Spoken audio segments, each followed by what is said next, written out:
Chapter 1: The Mulch Below. The chime, a flat, dissonant tone synthesized ages ago and failing even then, echoed through the narrow corridor of habitation sector Gamma 7. It vibrated Kael's teeth. He pressed the heel of his hand against the pitted bulkhead, the metal cool and slightly greasy beneath his palm. Another cycle start. Another turn of the dim, flickering lumen strips overhead pretending to be dawn. Real dawn was a concept confined to fragmented data logs, a myth whispered by elders who themselves had never seen it. Here, there was only the ship, the cradle, vast and decaying, drifting through an endless, star-dusted black. Kael straightened, pulling his thin, gray tunic tighter around his frame. The recycled air carried its usual scents: stale nutrient paste, ozone from overworked scrubbers, the pervasive metallic tang of slow corrosion, and something else, something cloying and Swedish that clung to the back of the throat. That scent grew stronger the closer one got to the Hydroponics Bay. Closer to her, closer to Veridian. He moved down the corridor, his worn boots scuffing softly on the graded deck plating. Panels were missing in places, revealing bundles of dark, inactive cabling or the deeper structural skeleton of the vessel. Others were warped, buckled by some ancient strain or impact. Gamma 7 wasn't the worst sector. That dubious honor belonged to the collapsed delta levels or the lightless voids near the aft engine housing, but it was failing. Resources dwindled. Water reclamation sputtered. The protein vats yielded less each cycle. Hope, like breathable air, was rationed. This rationing drove people towards the Verdant Kin, towards Elder Ilara, towards the humid, teeming promise of the Hydroponics Bay. Kael rubbed his bare arms against a sudden chill that had nothing to do with the ambient temperature.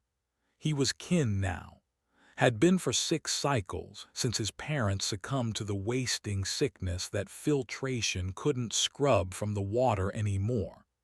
Ilara had offered sustenance, offered purpose, offered the blessing of Veridian, the consciousness residing within the hydroponics network, the supposed god of growth. He'd accepted. Hunger was a powerful motivator. Doubt, however, was a persistent weed. He reached the communal refectory, a wider space where conduits snaked across the low ceiling like metallic vines. A few dozen figures already huddled around the dispensing unit, clutching bowls fashioned from scrap plastic or metal. The air hummed with the low thrum of the dispenser cycling. A thin beige slurry oozed into a waiting bowl. Nutrient paste. The daily bread. Kael joined the queue, avoiding eye contact. Kael. He turned. Jorik stood beside him, immense and silent, the sacrificial gardener. His face was a roadmap of ritual scars, thick keloid lines crisscrossing his cheeks and forehead. A dense network of dark green vine tattoos covered his neck and vanished beneath the collar of his heavy-duty work tunic. He held 2 empty bowls. He offered one to Kael with a grunt. Kael took it, nodding his thanks. Jorik never spoke, not since the accident during a culling ritual years ago that Ilara claimed was a mark of Veridian's attention. Some whispered his tongue had been deliberately removed. Jorik simply served, his devotion absolute, expressed through grim efficiency and unnerving stillness. His presence always made Kael's skin prickle. The paste dispenser shuddered, sputtered, and went silent. A collective groan went through the waiting kin. Empty again, Someone asked, their voice thin with worry. Patience, Brother Mal. A calm voice resonated through the refectory. Elder Ilara emerged from a side passage connecting to the inner sanctum areas nearer the bay. She moved with a deliberate grace that belied her age. Her gray robes, unlike the simple tunics of the others, were interwoven with strands of living, phosphorescent moss that pulsed with a soft, internal light. A circlet of smoothed river stones, impossibly rare artifacts salvaged from some forgotten cargo hold, rested on her white hair. Her eyes, pale and sharp, swept over the gathered kin. Veridian provides, Ilara stated, her voice carrying easily in the quiet space. The flow is merely adjusting. Jorik, attend the primary valve. Kael with me. There are duties before the morning communion. Jorik nodded once, handed his second bowl to another kin member, and lumbered off towards the maintenance access panel for the paste conduits. Kael hesitated for a fraction of a second. His stomach growled, protesting the missed sustenance. Now Kael. Ilara's tone held no room for argument. He followed her, leaving the worried murmurs of the hungry behind. They walked away from the main habitation cluster, moving towards the reinforced bulkhead that separated Gamma 7 from the hydroponics sector. The air grew warmer, thicker. The sweet, loamy scent intensified, mingling with a sharp chlorophyll bite. Condensation beaded on the walls here, running in rivulets down the metal. Strange, pale fungi sprouted from crevices, their shapes alien and unhealthy. The great root shows signs of distress, Ilara said without turning around. Its circulatory rhythm is irregular. Veridian requires reassurance, a diligent tending.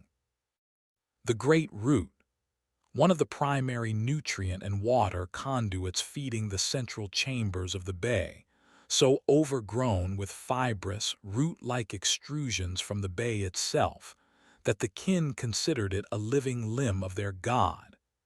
Kael had helped clear blockages before, usually masses of algal slime or invasive fungal growths. It was unpleasant work, wading through lukewarm, nutrient-rich water in near darkness, pulling away clinging biomass. They reached the pressure door marking the boundary.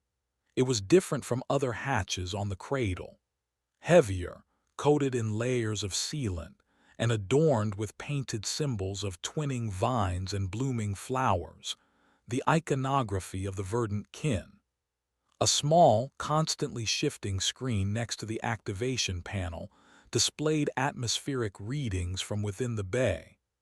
O2 levels far above standard ship norms, humidity near saturation, complex organic particulate counts flagged red. Ilara placed her palm on the panel. A soft click echoed, and the heavy door hissed inward, releasing a wave of warm, damp air saturated with the scent of wet earth, pollen, and something else. Something like rotting fruit mixed with ozone. The light from within was dim, green-tinged, filtering through thick layers of foliage that pressed against observation ports deeper inside. The tools are prepared within the antechamber. Ilara gestured for Kael to proceed. Clear the lower filtration grate first. Obstructions there impede the flow to the root's capillaries. Be thorough. Veridian notices neglect. Kael stepped across the threshold. The door hissed shut behind him, the sound final, sealing him into the humid embrace of the Hydroponics Bay's threshold. The antechamber was small, a staging area. Heavy-duty filtration masks hung on hooks, alongside long-handled cutting tools, scrapers, and collection bags made of woven mesh. Water trickled constantly down one wall, feeding a carpet of unnaturally vibrant green moss that covered the floor plates. He selected a mask, checking the seals. The air inside the bay proper could be intoxicating, thick with spores that caused dizziness or vivid hallucinations, visions from Veridian, Alara called them. He preferred clarity. He picked up a hooked scraper and a heavy shear tool. Remember the chance of clearing. Alara's voice came through the door's internal speaker grill, slightly distorted. Appease the vessel you tend. It is her body you touch. Kael nodded, though she couldn't see him. He approached the inner hatch, this one lighter, a standard sliding door but warped slightly, its edges coated in a slimy, brownish film. He activated the control. It ground open reluctantly, revealing the bay. It was never easy. The sight always stole his breath for a moment, a confusing mixture of wonder and revulsion. Gamma 7 was decaying metal, failing tech, and recycled air.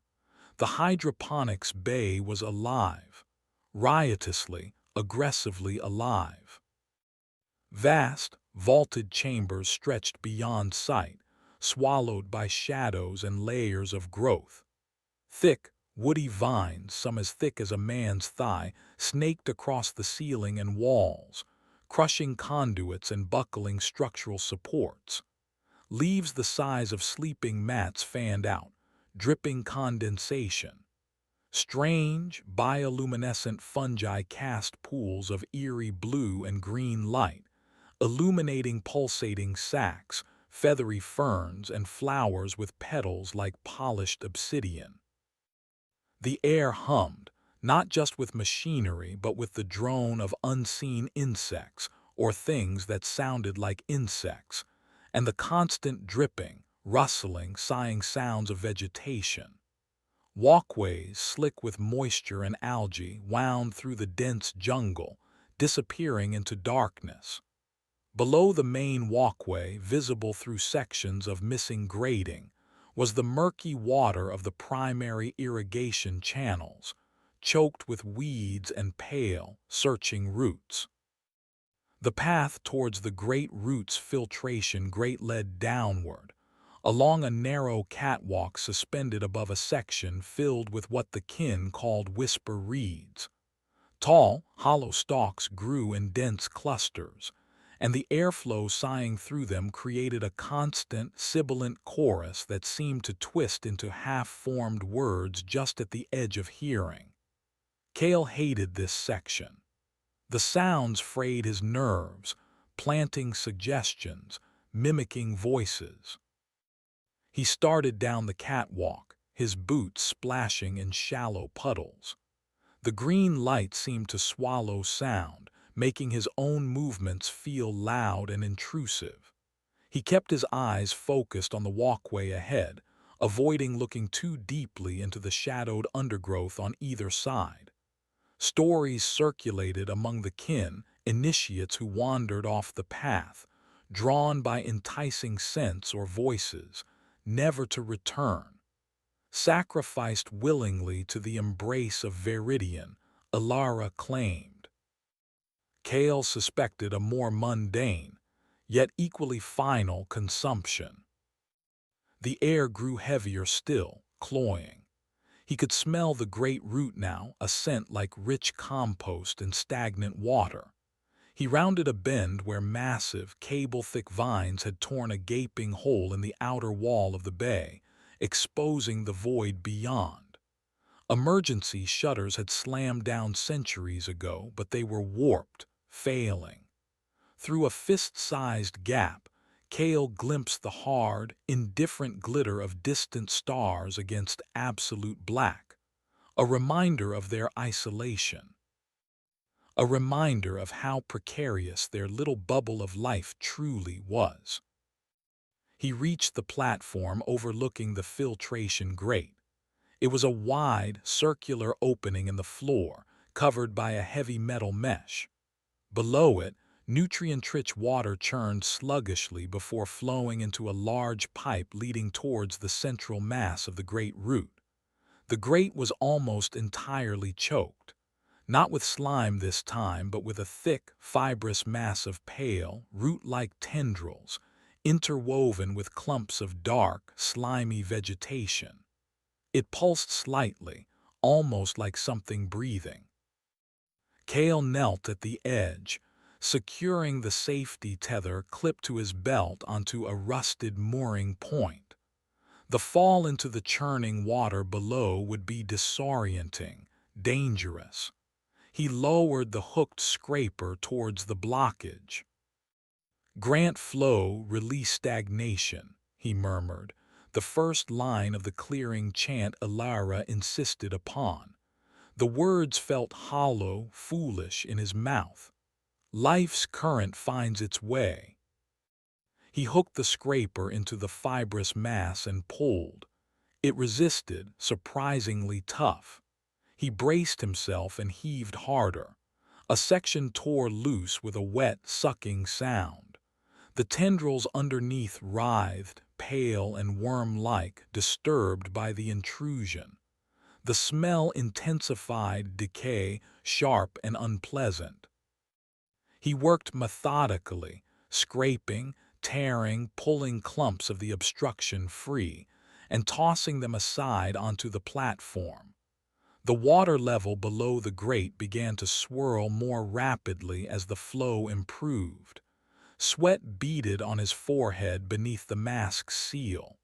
The humidity was oppressive. The whispering from the reeds seemed louder here, closer. "Hungry, feed us, empty." He shook his head, focusing on the task. It was the air, the spores, the power of suggestion, nothing more. He snagged a particularly thick knot of roots. It felt heavier than the others. He pulled hard. It came free suddenly, sending him stumbling back a step.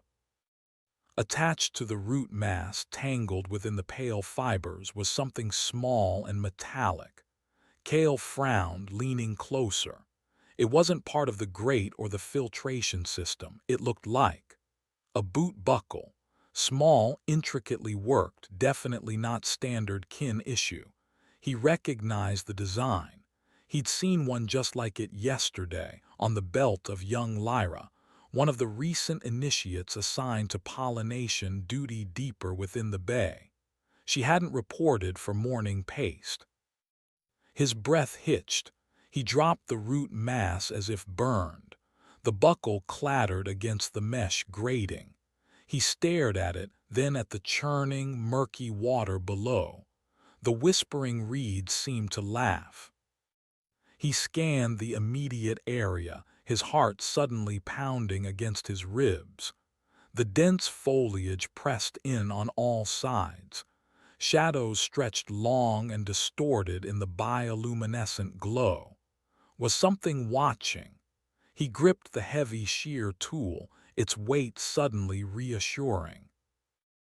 A loud splash echoed from somewhere deeper in the bay, followed by a rustling sound in the upper canopy, too heavy for any gloom moth. Kael froze, straining his ears. Silence returned, broken only by the dripping water, the humming air, and the insidious whispers. He needed to finish the work. Get out, report this. But report what? A missing girl, a lost buckle found in a filtration grate. Alara would rationalize it. A sign, an offering accepted. Veridian integrating the lost into its whole. He looked again at the buckle, then forced himself to turn back to the grate. He worked faster now, his movements jerky, scraping and clearing with grim determination, ignoring the pale tendrils that seemed to grasp at his tool. He cleared the final section. The water surged through the grate with a satisfying gurgle. The circulatory rhythm Alara spoke of should stabilize now. His task was done. He gathered the discarded clumps of fibrous matter into a collection bag as instructed. Even the waste was sacred, returned to the mulch pits later. He deliberately left the piece with the buckle off to the side. He unclipped his tether and stood, turning back towards the exit catwalk. The whispering reeds seemed to swell in volume, coalescing into something almost coherent. Stay, join, feed, grow. He quickened his pace, his boots slapping against the wet metal. He didn't look back at the churning water or the shadows beneath the giant leaves. He passed the gap showing the star-dusted void, a cold comfort compared to the humid, living prison of the bay. The green light felt predatory now, the air thick with unseen watchers. He reached the inner hatch, slapping the control panel. The door slid open with agonizing slowness. He slipped through into the relative safety of the antechamber and slammed his hand on the control to close it again. The door ground shut, cutting off the wall of sound and scent from the bay. He leaned against the cool metal wall, pulling off the mask and breathing heavily. His hands trembled slightly. He wiped sweat and condensation from his face. He had seen pale roots before. He had cleared blockages, but the buckle, Lyra. The speaker grill crackled. Is the channel clear, Kael? Veridian's pulse quickens. Alara's voice was expectant. Kael took a deep breath, trying to steady himself. The grate is clear, Elder. The flow is restored. He omitted any mention of the buckle. He couldn't prove anything. Accusations against the Bay, against Veridian, were blasphemy, punishable, and doubt once voiced could curdle into suspicion, marking him as unreliable, dangerous. Excellent, Alara's voice was smooth, satisfied. Your diligence pleases the greatness. Return to the refectory. The communion will begin shortly. Today, Veridian requires a special offering, a strengthening. A special offering. Kael's stomach tightened. Those words usually preceded a ritual that went beyond simple chanting and tending. They meant sacrifice, not just resources, but more. He thought of the missing Lyra, the buckle tangled in the root mass that writhed like severed nerves. He thought of the whispers. He thought of Jorik, the silent gardener who handled the sacrifices, whose eyes held nothing but grim acceptance. He pushed himself off the wall. He had to go back, face the hungry faithful, face Alara's serene, unnerving conviction, face the growing dread in his own gut.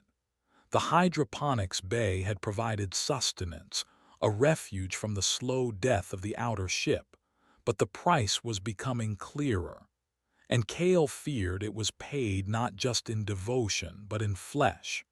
The green heart of the cradle was hungry, and its roots ran deeper than anyone knew. He opened the outer door and stepped back into the gray decay of Gamma 7, the cloying scent of the bay clinging to him like a shroud. The communion awaited. Chapter 2. The Blood Bloom Offering. Kael pushed through the knot of kin gathered near the refectory entrance. Their faces, illuminated by the sputtering lumen strips, were pale and drawn. The earlier worry about the empty paste dispenser had shifted, curdling into a different kind of anxiety. The air itself felt thicker, charged with anticipation and a collective, unspoken dread that always preceded Alara's calls for a special offering. He found an unoccupied spot against the far bulkhead, trying to make himself small, inconspicuous. His stomach still twisted with hunger, but the discovery in the Hydroponics Bay had soured any appetite. Lyra's buckle, the pale, questing roots. The surge of water through the cleared grate felt less like a success now, more like clearing the gullet of some vast, slow beast. The refectory wasn't designed for worship. It was a functional space, utilitarian, its surfaces scarred and stained from generations of use. Yet under Alara's influence it transformed during communions.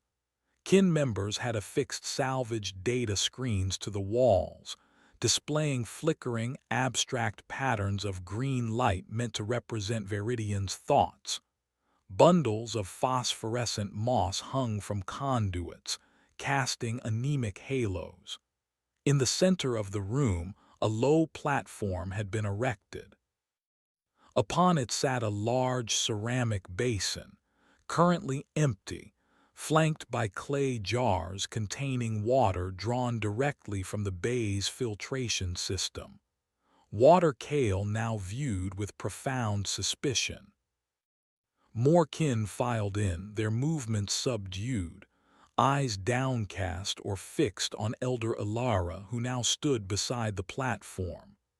Jorik, the sacrificial gardener, took up a position near the basin, his massive frame immobile, hands clasped behind his back. His scarred face was impassive, but Kael thought he saw a flicker, a tightening around the eyes as Alara began to speak. "Children of Veridian," Alara's voice, though calm, cut through the low murmur of the assembled crowd. 40, maybe 50 souls crammed into the space, the sum total of the Verdant Kin. A small faction, but desperate and growing. The greatness stirs. The pulse we felt, the hesitation in the flow, was a sign, a hunger, a need. She paused, letting the words hang in the humid air. Kael watched the faces around him. Some nodded slowly, their expressions rapt, accepting. Others shifted uncomfortably, avoiding their neighbors' gazes. Fear and faith wrestled behind their eyes. "Veridian gives us life," Alara continued, her hands outstretched, palms up. The living moss woven into her robe seemed to brighten, pulsing gently. "It breathes life into the decaying shell of this vessel. It offers sustenance when the ship's old ways fail. It grants visions, understanding. But life demands life. Growth demands nourishment. Veridian requires strength, especially now, as the outer ship weakens, as the cold void presses closer." Her gaze swept across the room, seeming to linger on each face. Kael felt pinned by it, even from across the refectory. He focused on a crack in the deck plating near his boot. Today the offering must be potent, it must be vital. Alara stepped closer to the platform basin. "We offer our devotion, we offer our labor, but today Veridian asks for a deeper commitment, a fluid connection. The blood bloom requires watering. A collective intake of breath. The blood bloom." Kael's heart hammered against his ribs. He'd only heard whispers of it, seen crude drawings etched onto spare panels in the deeper recesses near the bay. A rare, revered, and terrifying flower that supposedly bloomed only when fed with fresh, living blood. Alara claimed its flowering strengthened Veridian's connection to them, revitalized the entire bay ecosystem. Others whispered it was just another parasitic horror the bay had spawned. "Fear is the rust of the soul," Alara chided gently, sensing the unease. "Veridian does not ask for termination, but for contribution. A small letting, willingly given, shared amongst many, concentrates our life force, our devotion. It becomes a potent draft for the bloom, and through the bloom for Veridian itself. She gestured towards Jorik. The large man moved with surprising quietness, retrieving a small, obsidian-sharp shard of volcanic glass, another relic from some forgotten geological survey cache, from a pouch at his belt. He also produced fine, sterile-looking metal needles and collection vials, scavenged from the ship's medical bays long ago. "Each shall contribute," Alara declared. "A few drops, an affirmation of our bond. The kin shares the burden, shares the blessing." She turned, extending her own arm towards Jorik. "I shall be first." Jorik approached her. His scarred hands were steady as he took her forearm. With practiced precision, he made a tiny, swift prick near her wrist with a needle. A bead of dark blood welled up. He carefully touched the opening of a small vial to the droplet, collecting it. Alara didn't flinch, her expression serene, almost beatific. "Life flows to life," she intoned. "My strength for Veridian." Jorik capped the vial, placed it carefully on the platform beside the main basin, and wiped the needle clean with an antiseptic cloth before preparing for the next person. One by one, the kin members shuffled forward. Some went eagerly, chanting the affirmation with fervor. Others hesitated, their faces pale, eyes wide with primal fear despite Alara's soothing words. Jorik was efficient, impersonal. Prick, collect, wipe. Prick, collect, wipe. The small vials began to accumulate on the platform, tiny crimson offerings glinting in the dim, green-tinged light. Kael watched, his stomach churning.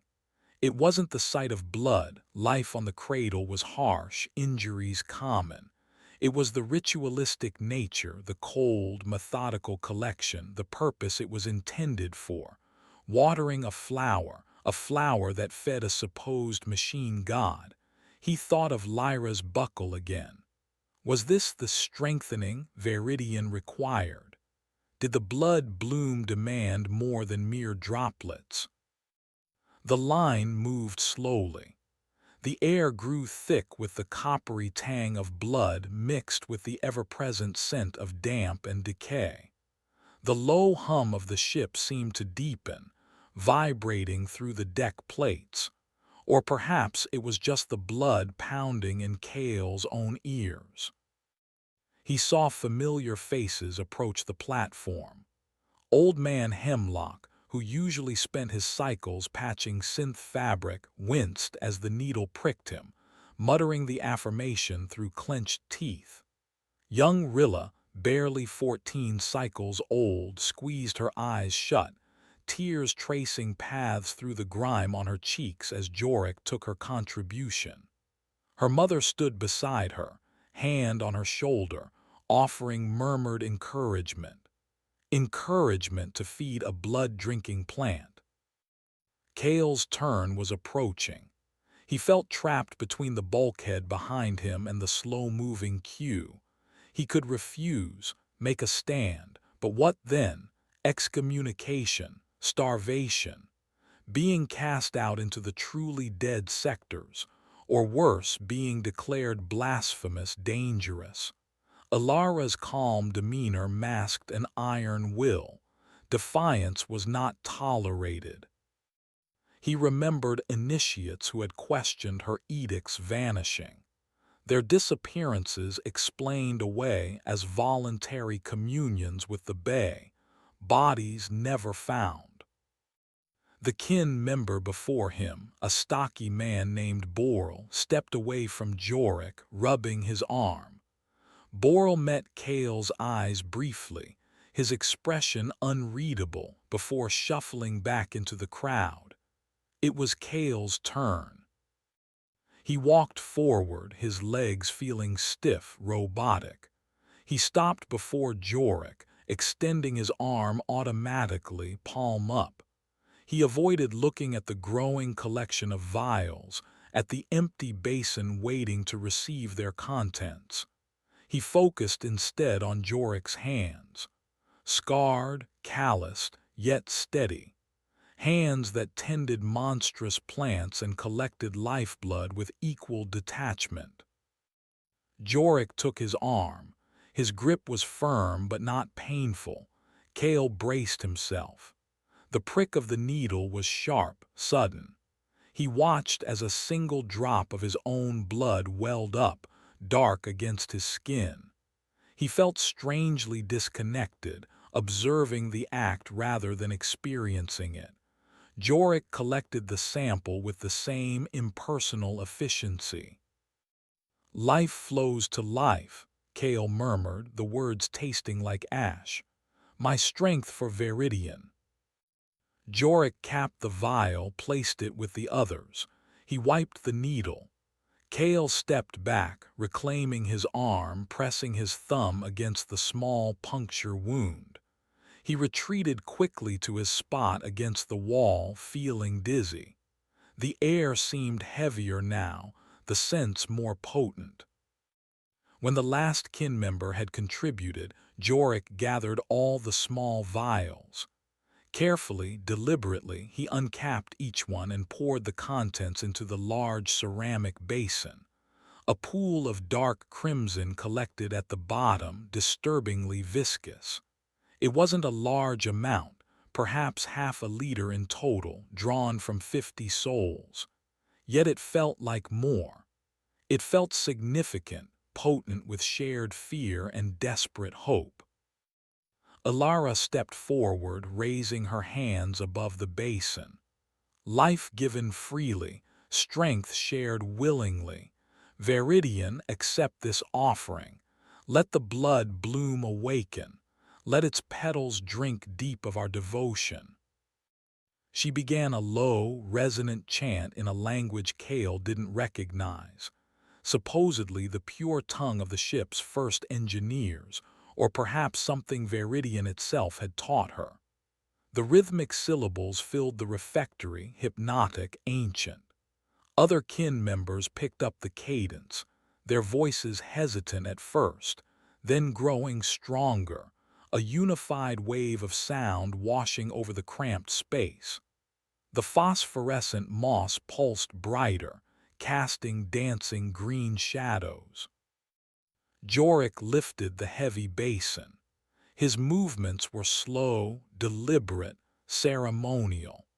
He turned and began walking towards the passage leading deeper into the Hydroponics Bay, the same passage Alara had emerged from earlier.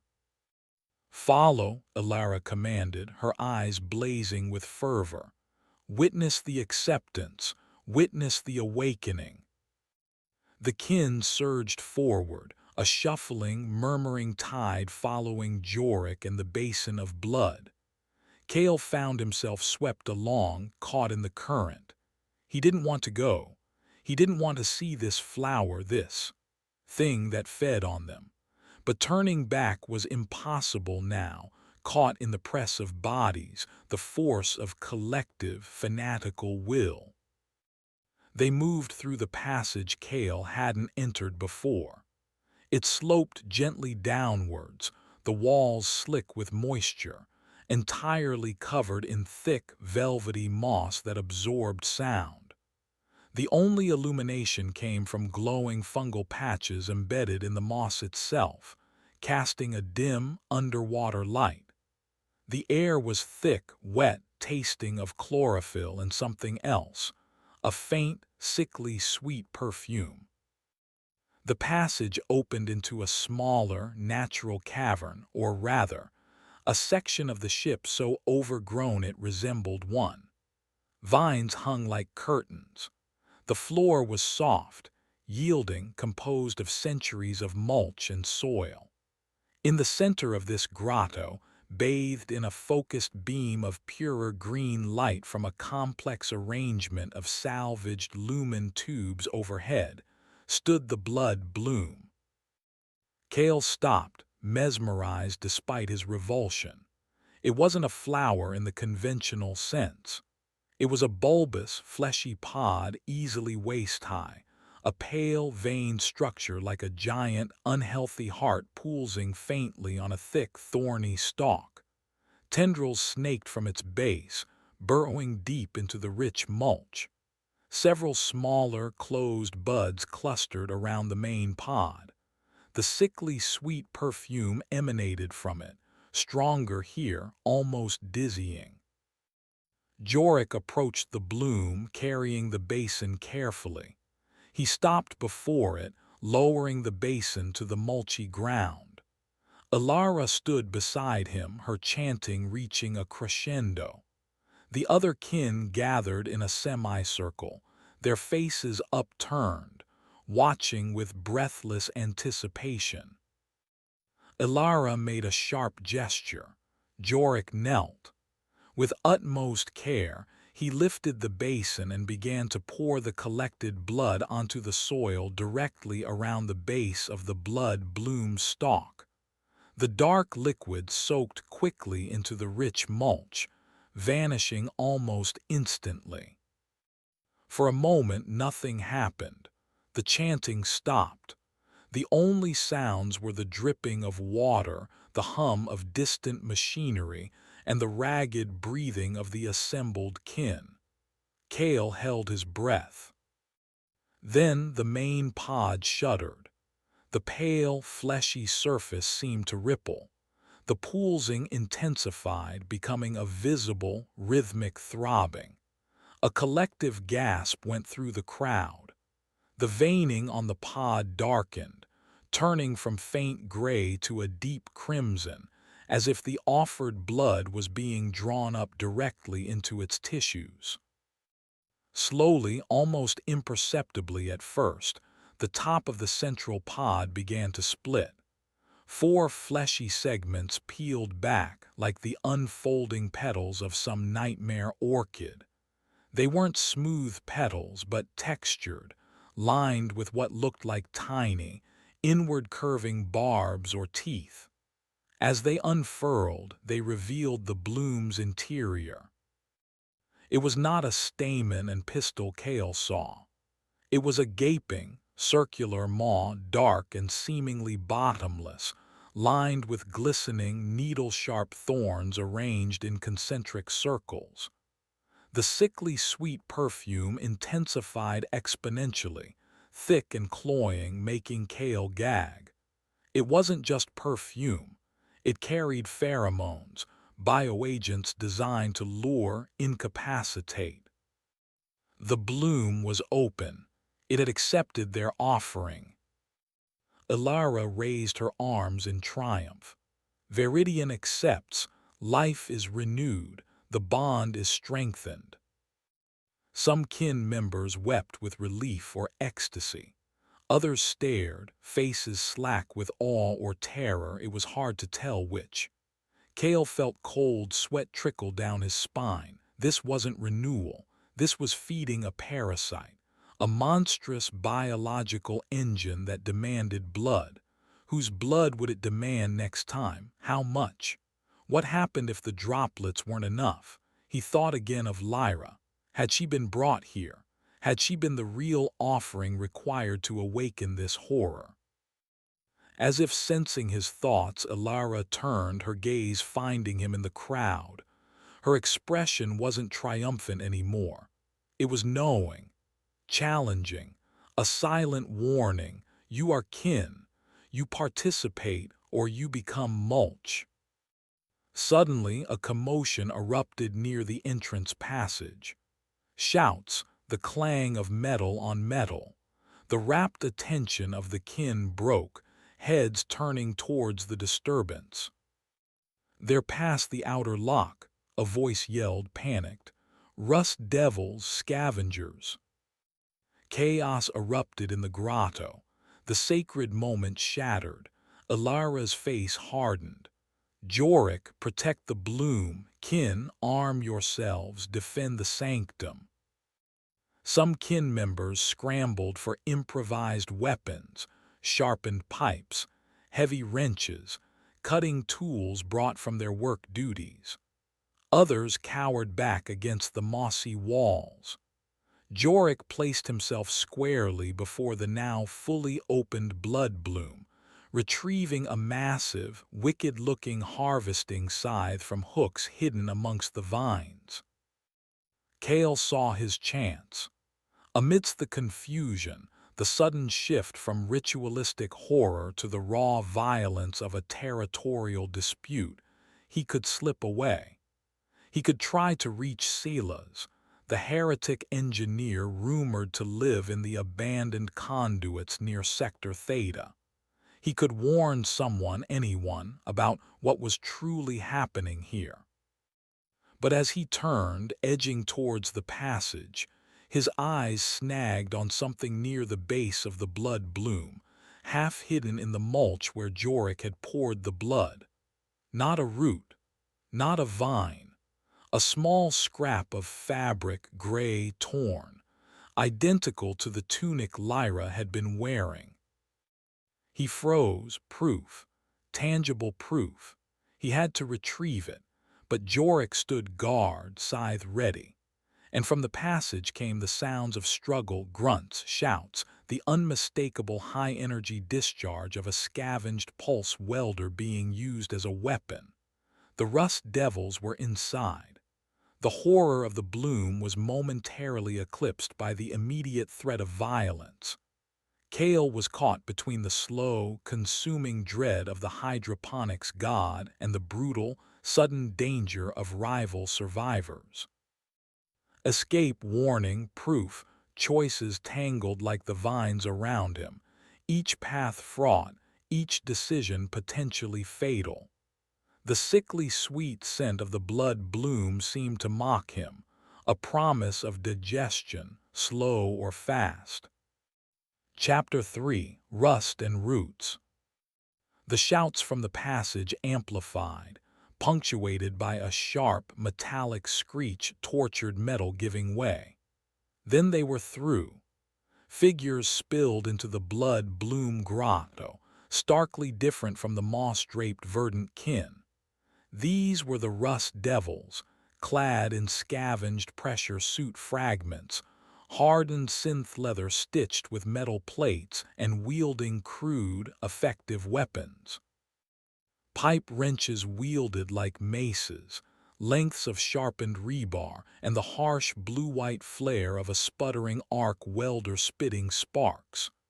Their faces, glimpsed behind cracked visor plates or through gaps in grime-caked rags, were hard, desperate eyes darting, taking in the impossible greenery and the terrified kin. There were maybe a dozen of them, a compact, aggressive raiding party. Spread out, grab the water sacks, anything salvageable. The leader, a woman with a jagged scar across her brow and mismatched armor plating, barked orders, her voice raw. Watch the green shit. Stick to the paths. Panic detonated among the kin. Some screamed and scrambled backward, tripping over roots and each other, trying to melt into the shadows beneath the giant leaves. Others, fueled by Ilara's earlier fervor or sheer terror, stood their ground. A handful rushed forward with their improvised weapons. A pipe section swung wildly. A sharpened stake jabbed towards an oncoming rust devil. The clash was immediate, brutal, and clumsy. The grotto, designed for reverence, became a chaotic killing floor. The arc welder hissed, narrowly missing a lunging kin member and searing a black scar across a thick vine which writhed and smoked. A heavy wrench crunched against bone. Someone shrieked, a high, thin sound cut short. The air filled with grunts, curses, the wet thud of impacts, and the pervasive, sickly sweet scent of the blood bloom, now mingling nauseatingly with the smell of ozone and spilled blood. Blood shed not in offering, but in violence. Kael flattened himself against the mossy wall as two figures, one kin, one rust devil, tumbled past, grappling fiercely. He saw his chance. The focus was on the immediate melee near the entrance passage. Jorik stood like a monolith before the blood bloom, his massive scythe held low and ready, a silent, deadly guardian. Alara was near him, her face contorted in fury, shouting commands that were mostly lost in the din. The scrap of gray tunic lay tantalizingly close to the bloom's base, near Jorik's left foot. He had to move.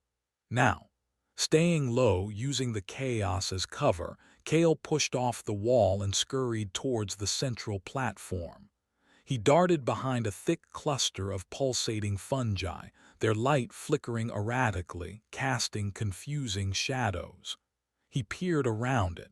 Jorik hadn't moved, his attention fixed on a rust devil cautiously circling him, trying to gauge the reach of the wicked scythe.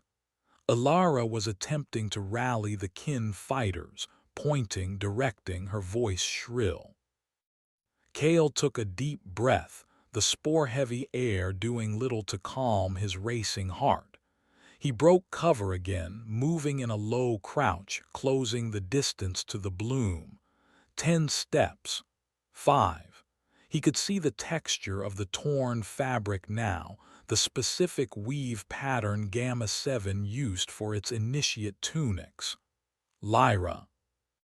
A rust devil near the passage entrance went down, clutching his leg where a kin's sharpened pipe had struck him.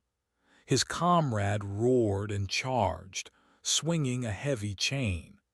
The kin defender stumbled backward, directly into Kael's path. Kael dodged instinctively, bumping hard against the base of the blood bloom platform. The bloom shuddered. Its fleshy petals seemed to retract slightly, the central maw widening, the thorn-lined interior glistening. The sweet scent intensified, becoming almost suffocating.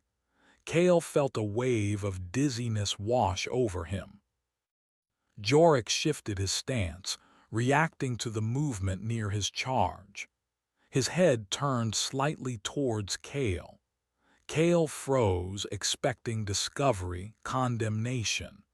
But Jorik's attention was instantly pulled away as the circling rust devil feinted, then lunged, aiming a short, hooked blade towards the gardener's side.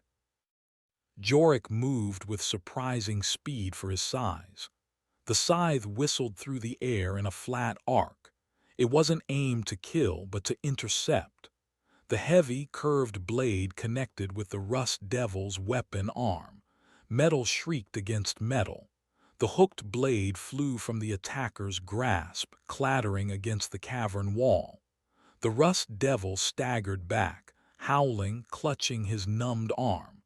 Jorik reset his stance, the scythe tip hovering menacingly, holding the attacker at bay. In that instant of distraction, Kael lunged. His hand darted out, fingers closing around the scrap of gray fabric. It was damp, slightly sticky. He snatched it, shoving it quickly inside his tunic against his skin. The brief contact with the mulch left his fingers cold and soiled. He scrambled backward, retreating behind the fungal cluster again just as Alara noticed him. Her eyes narrowed, fixing on him across the chaotic space. She opened her mouth, perhaps to question, perhaps to accuse, but was interrupted. "Sector clear," the rust devil leader shouted from the passage entrance. "Got the water, fall back now." The remaining rust devils needed no second urging. They disengaged, grabbing their wounded comrade, firing a final, defiant burst from the arc welder towards the ceiling, showering sparks and dislodged vegetation, before retreating back into the sloped passage they'd entered through. The sounds of their heavy boots faded rapidly. Silence descended, thick and heavy, broken only by the gasps of the wounded, the whimpering of the terrified, and the constant, steady drip of water somewhere in the grotto. The blood bloom pulsed rhythmically, its open maw seeming to survey the aftermath. Several bodies lay still on the mulchy ground, 2 rust devils, 3 verdant kin, more nursed injuries groaning. Ilara surveyed the scene, her face grim. The fervor was gone, replaced by cold anger. "Seal the passage," she ordered, pointing towards the entrance. 2 kin members, trembling, hurried to obey, dragging debris to block the opening. "Jorik, tend the wounded. Use the binding moss." Jorik lowered his scythe, planting the butt on the ground. He moved towards the nearest injured kin, producing a pouch filled with thick, coagulant moss strands. Ilara turned, her pale eyes finding Kael where he still crouched behind the fungi. She walked towards him, her movements deliberate, her robes brushing against the damp floor. Kael's heart pounded. Did she see him take the fabric? Did she suspect? The small scrap felt like a burning coal against his skin. "Kael," her voice was low, controlled. "You were near the bloom during the intrusion. Did you see anything? Did the outsiders disturb it?" He forced himself to meet her gaze, keeping his expression neutral. "They came close, Elder. Jorik drove one back. I moved away from the fighting." He chose his words carefully, avoiding an outright lie but omitting the crucial action. Ilara studied him for a long moment, her eyes sharp, searching. Kael held his breath, willing himself not to fidget, not to betray the secret hidden beneath his tunic. The sickly sweet scent of the bloom seemed to crawl into his lungs. "The bloom remains, receptive," Ilara said finally, glancing towards the grotesque flower. "The spilling of life, even in violence, can be nourishment of a sort, unintended but perhaps not unwelcome by Veridian." A chill traced Kael's spine at her words. She saw even this violation as part of her god's plan. But this intrusion is unacceptable. The rust devils grow bold. Our sanctuary has been violated. She looked back at Kael. "You cleared the filtration grate this cycle. You felt the weakness in the flow. This attack, it is connected. The ship decays. The other factions grow desperate. They covet what Veridian provides." She paused. "And some within lack true faith. Their doubt weakens our resolve, invites intrusion." Was she talking about him? He couldn't be sure. Her gaze was hard to read. "We must strengthen our defenses," Ilara declared, turning away from him and addressing the remaining kin who were slowly picking themselves up or tending to the injured. "More watchers at the access points. The route walkers must be guided to the perimeter conduits." Route walkers, the mindless, ambulatory plant things animated by Veridian. Kael had seen them used to clear heavy debris, their immense strength terrifying. Using them as guards, it was an escalation. "Clear this," Ilara commanded, gesturing towards the bodies of the slain kin and rust devils. "Their matter will return to the cycle. Take them to the decomposition pits, quickly, before the scent draws worse things." Several kin members, including Jorik, moved to obey, their faces grim. Hauling bodies, friend and foe alike, to be rendered down into mulch. The cycle of life and death in the bay was brutal, efficient. Kael felt bile rise in his throat. He thought of Lyra, wondering if she'd ended up in those same pits before contributing her essence to the bloom. Ilara watched the cleanup for a moment, then turned back towards the passage leading deeper into the Bay complex, towards the central AI core, the supposed heart of Veridian. "Kael," she called without looking back. "Come, your work is not finished." The communion was interrupted. Veridian requires attention. Its core mechanisms felt the strain of the intrusion. Kael hesitated. Go deeper, towards the core, towards whatever resided there, controlling the bloom, the walkers, the entire terrifying ecosystem. Every instinct screamed at him to run, to flee the grotto, flee the bay entirely. He had the fabric scrap. He could find Sela's. But Alara's command held absolute authority, backed by the unwavering presence of Jorik and the desperate faith of the kin. Refusal now, after the attack, after being singled out, would be suicide. He looked at the waiting passage, dark and uninviting. He looked at the blood bloom pulsing softly, its maw still open, waiting. He touched the scrap of fabric hidden beneath his tunic. He had proof, but proof was useless if he was dead or part of the mulch.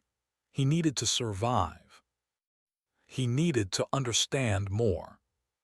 Steeling himself, Kael nodded slowly. "Yes, Elder." He fell into step behind her, leaving the grim cleanup operation, the scent of blood, and the watchful, hungry bloom.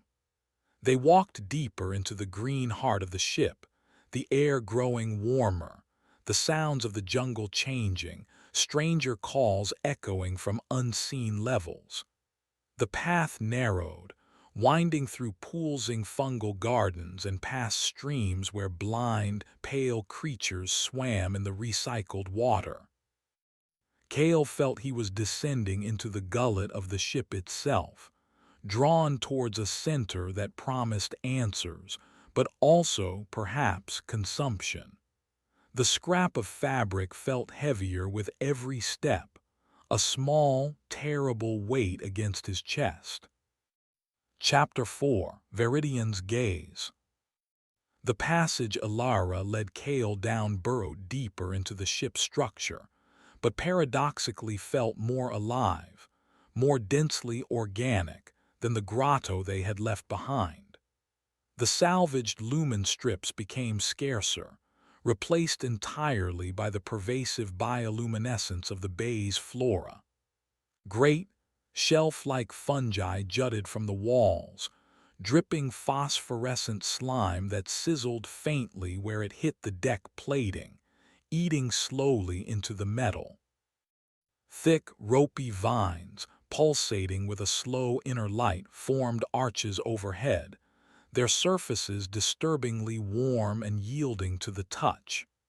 The air grew thick enough to chew, saturated with the smells of damp earth, ozone, nectar, decay, and a new, underlying scent, something sharp and electric, like charged air before a lightning strike.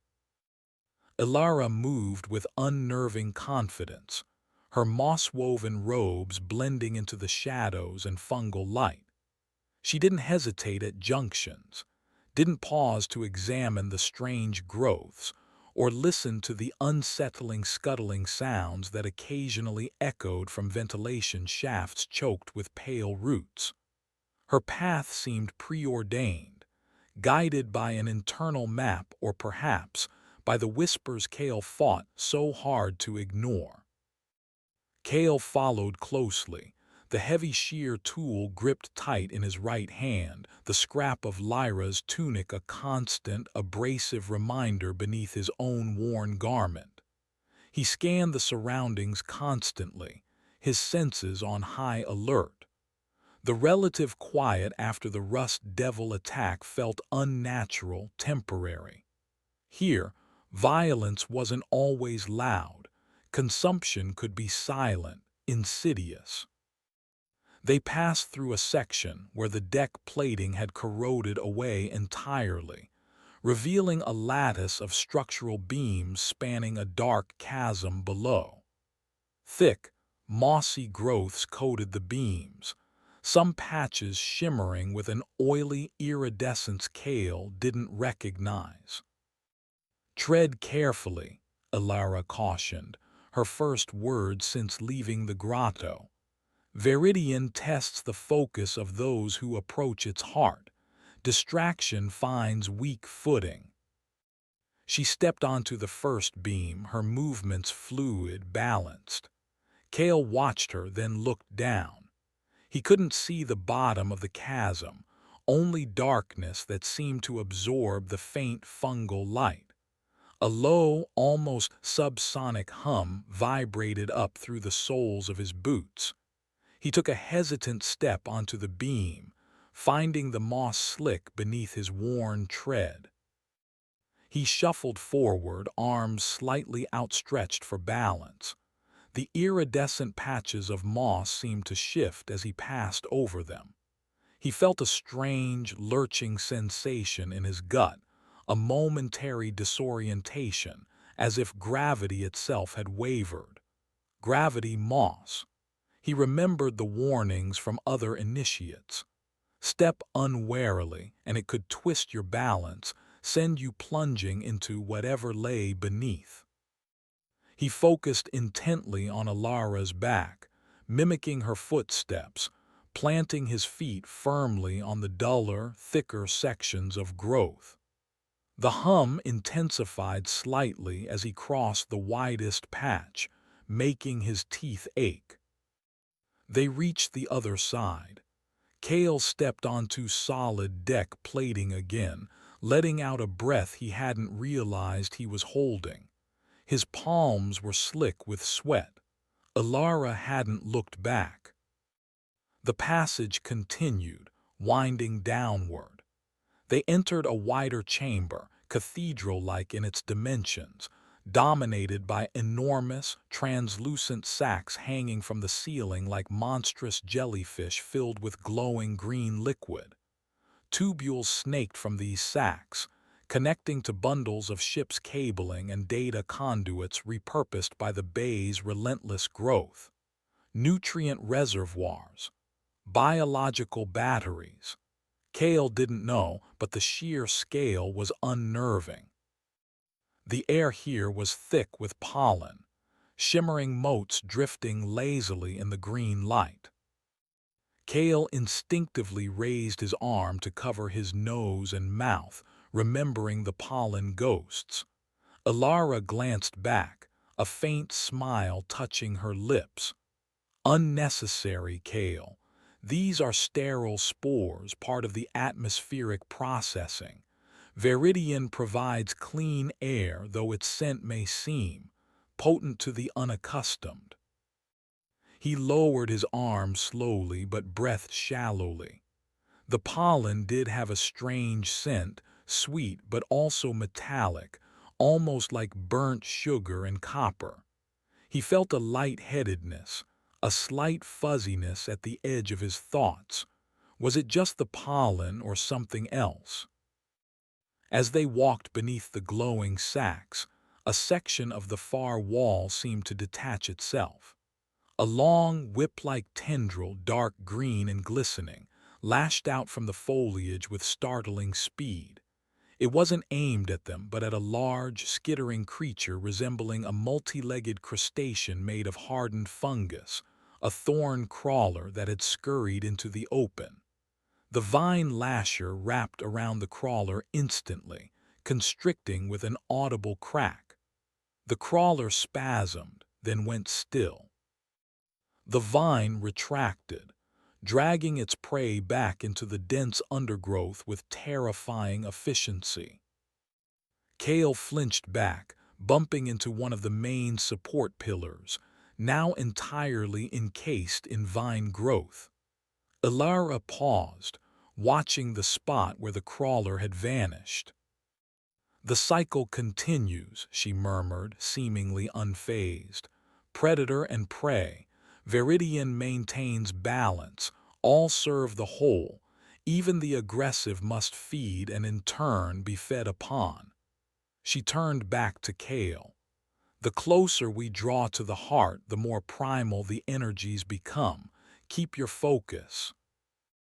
He nodded numbly, his grip tightening on the sheer tool. Primal energies. He thought of the blood bloom of Lyra, of the bodies being hauled to the decomposition pits. A brutal, consumptive balance. They continued, the path leading towards a massive bulkhead door, far larger and more reinforced than the one leading into the bay from Gamma 7. This door bore no kin symbols, only faded utilitarian stencils indicating high-energy warnings and restricted access markings from the ship's original builders. But even this formidable barrier hadn't stopped the bay. Thick, root-like structures had breached the seals, cracked the metal frame, and woven themselves through the locking mechanisms. The door stood permanently ajar, held open by the sheer force of organic growth. Strange, rhythmic clicks and hums emanated from beyond it, accompanied by flashes of blue-white light visible through the gap. "We approach the Nexus chamber," Alara announced, her voice hushed, reverent.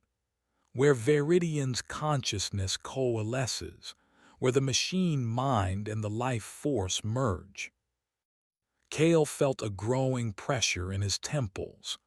The low hum that had started back at the chasm was louder here, resonating in his bones.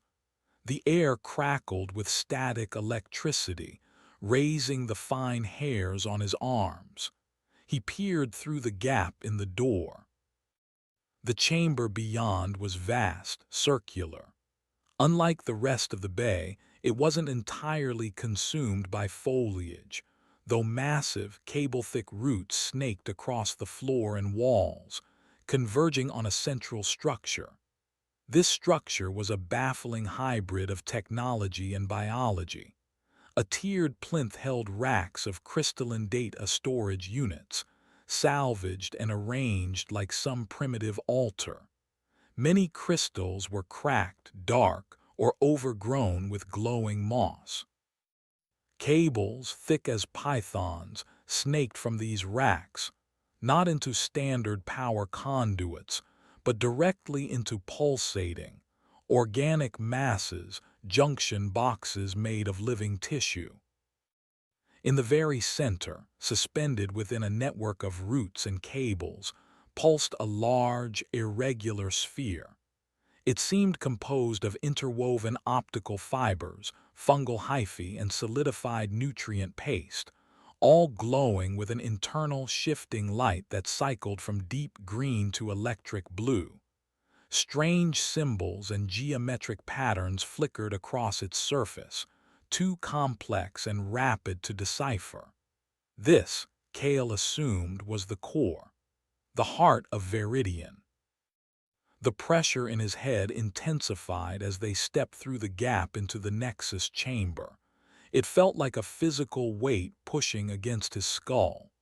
The rhythmic clicking sound originated from the crystalline racks, like ancient relays struggling to function. The humming emanated from the core itself, a deep thrum that seemed to vibrate the very air. And the light, the flashing patterns from the core weren't just visual. Kael felt them imprint on the inside of his eyelids, felt echoes of the patterns trying to form thoughts in his mind. Veridian's gaze. He staggered slightly, putting a hand to his temple. Images flashed unwanted through his mind. Lyra's terrified face, the gaping maw of the blood bloom, the stardusted void outside the ship, the swirling beige of the nutrient paste dispenser. Fragmented, jarring. "Steady," Alara's voice cut through the mental noise. She seemed unaffected, standing calmly, observing the core with an expression of rapt devotion. Veridian communicates differently here. Open yourself to its patterns, but do not let them overwhelm. Find the signal within the noise. Easy for her to say. Kael squeezed his eyes shut for a moment, trying to block out the flashing light, the intrusive patterns. He focused on the feel of the shear tool in his hand, the rough fabric of his tunic, the solid deck beneath his feet, grounding himself. When he opened his eyes again, the initial disorientation had lessened slightly, though the pressure and hum remained. He scanned the chamber more closely. Several alcoves were set into the curved walls, filled with humming machinery choked with vines, likely environmental controls or power regulators. In one alcove, partially obscured by hanging fronds, Kael noticed something glinting. He squinted. It was a tool, a hydrospanner but modified. Someone had attached a data probe connector to its handle, not standard kin equipment. It lay discarded on the deck near a panel that had been recently pried open, revealing complex circuitry interwoven with fine, questing rootlets. Kael's heart gave a jump. Silas, the heretic engineer, he must have been here, recently. What was he trying to do? Access the core systems, sabotage them. Ilara hadn't noticed. Her attention was fixed on the central core, her lips moving silently, perhaps in prayer, perhaps in communion. Kael desperately wanted to investigate the alcove, examine the tool, the panel. But Ilara was here. Any deviation would be noticed instantly. He forced himself to look away, back towards the core. The intrusion, the rust devils, it caused a resonance cascade, Ilara said, finally turning to Kael. Her eyes seemed unnaturally bright, reflecting the core's shifting light. Feedback loops in the primary consciousness matrix. Veridian is agitated, unsettled, its focus wavers. She gestured towards one of the crystalline data racks near the core. A specific crystal pulsed erratically, glowing an angry red instead of the usual green or blue. Clicking sounds spat from it like sparks. The memory buffer for atmospheric regulation in the lower bays is corrupted, Ilara stated. If it fails completely, the filtration systems Veridian controls there will shut down. Sectors Tau and Phi will become uninhabitable, swiftly. Kael knew those sectors. Small, peripheral habitation clusters, even poorer and more desperate than Gamma-7. Mostly old folks and young families clinging to the fringes, cutting off their air. It would be a death sentence. Veridian requires assistance to purge the corruption, Ilara continued, her gaze locking onto Kael's. The interface requires direct bioresonant feedback, a living conduit to stabilize the matrix while the purge protocols initiate. Kael's blood ran cold. He knew what she meant. My resonance is too strong now, too attuned to the core consciousness, Ilara explained calmly. Prolonged direct contact during a purge could overload my system. Jorix, patterns are too blunt, too simple for this delicate work. But you, she tilted her head, studying him. Your patterns are complex, Kael, filled with questions, resistance. This creates a dissonance Veridian can use, a counterfrequency to isolate the corruption. She wanted him to interface directly with that thing, to become a conduit for its energy, to somehow absorb or redirect the corruption threatening the malfunctioning crystal. He thought of the mind-splintering pressure he already felt just standing in the chamber. What would direct contact do? I am not trained for such things, Elder, Kael stammered, taking an involuntary step back. The scrap of fabric under his tunic felt impossibly heavy. No training is required, Alara reassured him, though her eyes held no warmth. Only connection, willingness. Place your hands upon the interface nodes flanking the crystal. Let Veridian guide the flow. Feel the corruption, accept it into yourself briefly, and then ground it. Release it into the ship's structure. You will be cleansed afterward. Cleansed, like Lyra was cleansed, like the bodies in the decomposition pits were cleansed. He looked at the pulsing red crystal, at the two smooth, dark patches on the rack beside it, the interface nodes. They looked like polished bone. He looked at the vast, pulsing core, its light hypnotic, invasive. He thought of the discarded tool in the alcove, Silas's desperate attempt to fight this. He thought of the people in Tau and Phi, gasping for air if this crystal failed. Alara stepped aside, gesturing towards the rack. Veridian offers you a chance to serve, to prove your faith, Kael, to strengthen the whole, not just with droplets of blood, but with the substance of your being. Do not refuse this honor. Do not fail the lives that depend on this. It wasn't a request. It was a command wrapped in the language of salvation. Refuse, and he was a traitor, condemning hundreds to suffocate. Accept, and he risked madness, death, or becoming. Integrated, changed, like the spore carriers or the bloom itself. He felt the gaze of Veridian pressing in, the patterns swirling behind his eyes, the hum vibrating deep in his chest. He looked at Alara's expectant face, serene and terrifying. He looked at the pulsing red crystal, a beacon of malfunction in the heart of the machine god. He was trapped. The choice wasn't really a choice at all. It was merely a question of how he would be consumed. Chapter 5: The Conduit of Doubt. The air in the Nexus chamber hummed, thick with the core's subsonic pulse and the sharp tang of ozone. Kael stood frozen before the crystalline data rack, the pulsing red shard like a malevolent eye demanding his attention. Alara waited, her expression unreadable but expectant, radiating an unnerving certainty that left no room for refusal.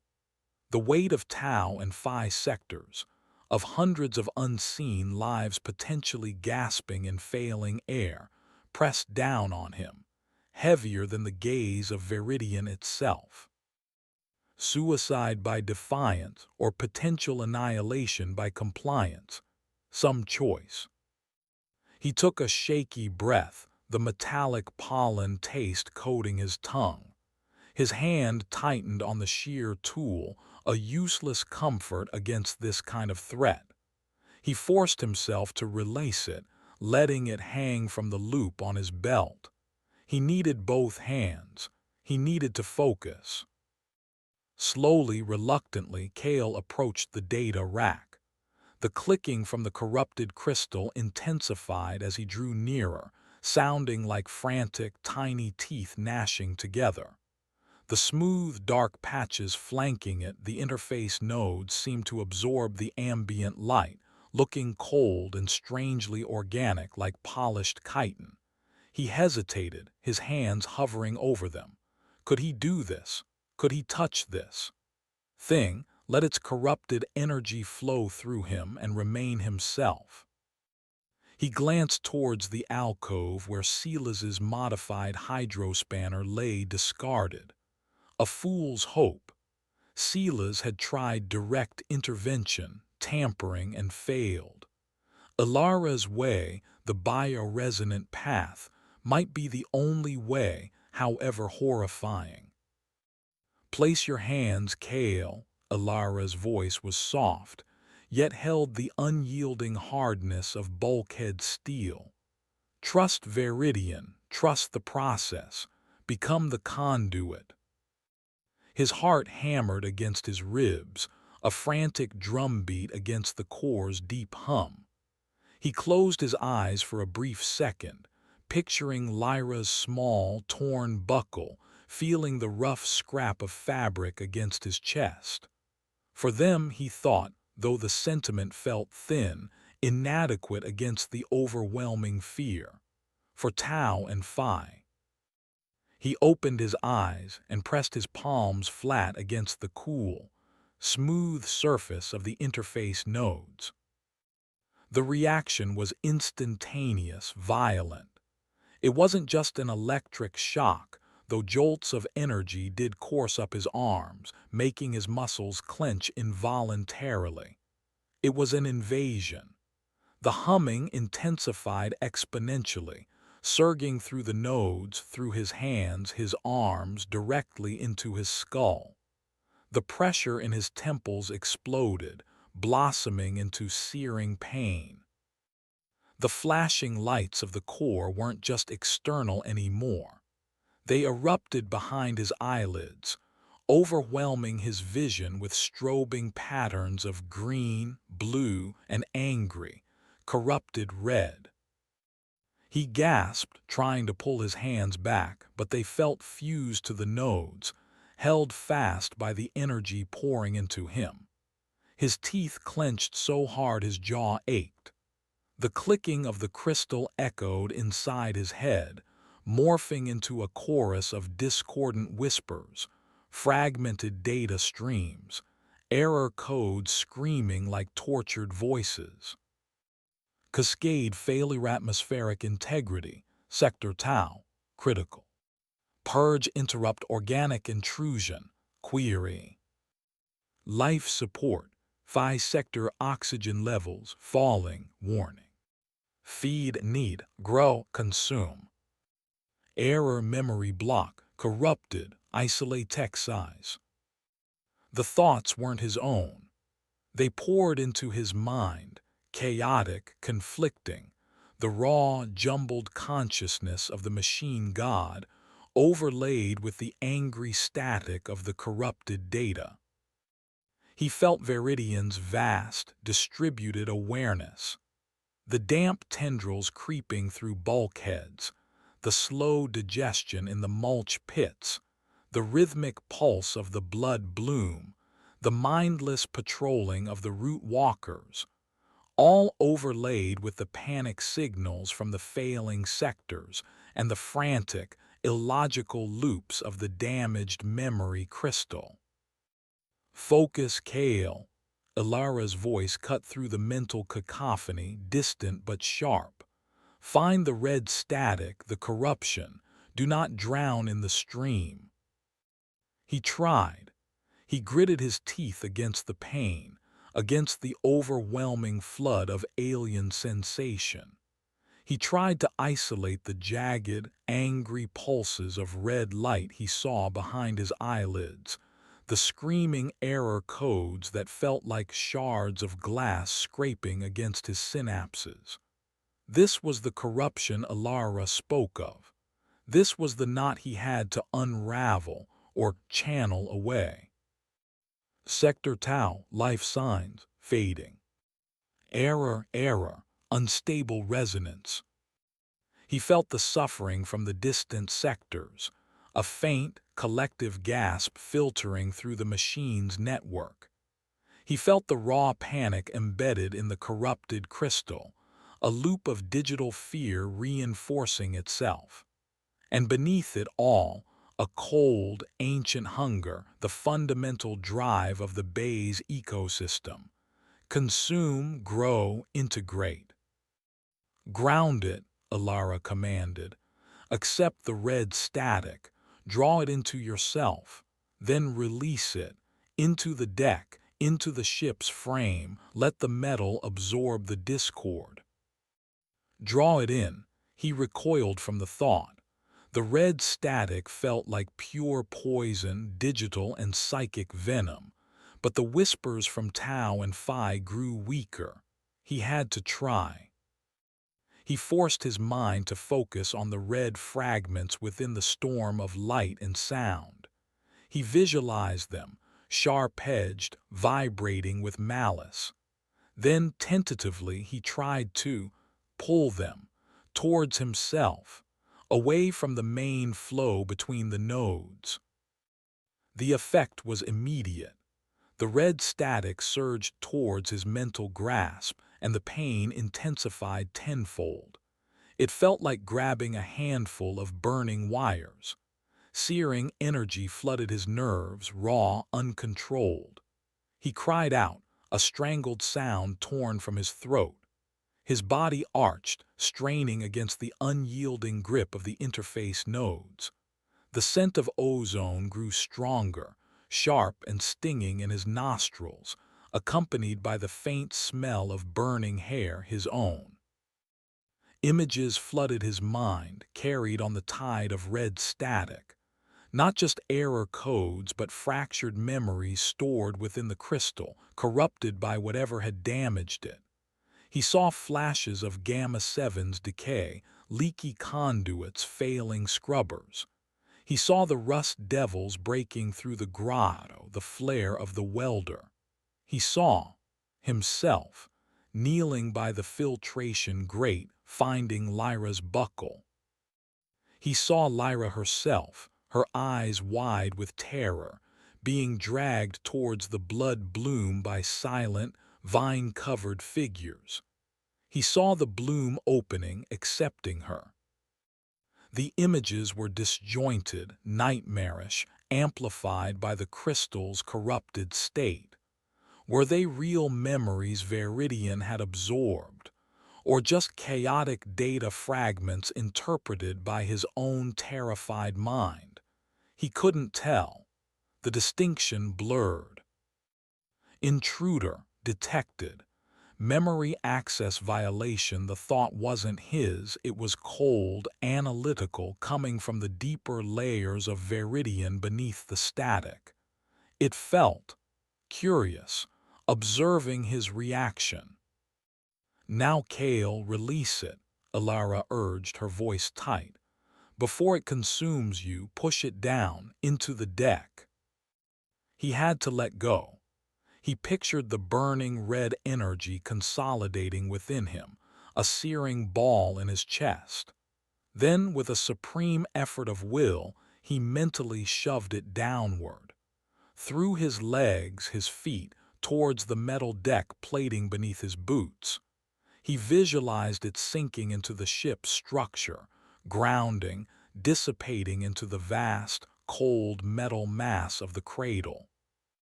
For a heart-stopping moment, nothing happened. The red static raged within him, threatening to overwhelm his control. Then he felt a subtle shift, a draining sensation. The searing heat lessened slightly. The frantic clicking from the crystal beside his hands began to slow, becoming more rhythmic. The angry red flashes behind his eyelids faded, replaced by steadier pulses of green and blue. He felt empty, scoured. His arms trembled violently. The pressure in his head subsided, leaving a dull, throbbing ache. The overwhelming flood of Veridian's thoughts receded, leaving only faint echoes, like the tide pulling away from the shore. He could feel the interface nodes again, cool beneath his palms. The energy flow diminished, becoming a gentle thrum. He pulled his hands away. They came free easily this time. He staggered back, gasping, his legs weak. His palms were red, blistered, the skin hot and tight. He leaned heavily against a nearby support pillar, chest heaving. The Nexus chamber swam before his eyes. The core still pulsed, its light seeming calmer now, less frantic. The crystal on the rack beside the nodes glowed a steady, soft green. The clicking had stopped. "You did it," Alara breathed. She stepped closer, examining the crystal, then Kael.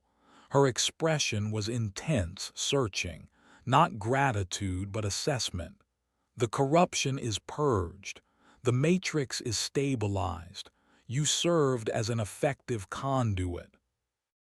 Kael could only nod weakly, fighting back nausea. He felt violated, scraped raw from the inside out. His mind felt porous. Fragments of the red static, the corrupted memories, lingered like phantom limbs. Lyra's terrified eyes, the bloom's maw, the cold curiosity of Veridian's deeper consciousness. The dissonance, your doubt, it was strong enough, Alara mused almost to herself.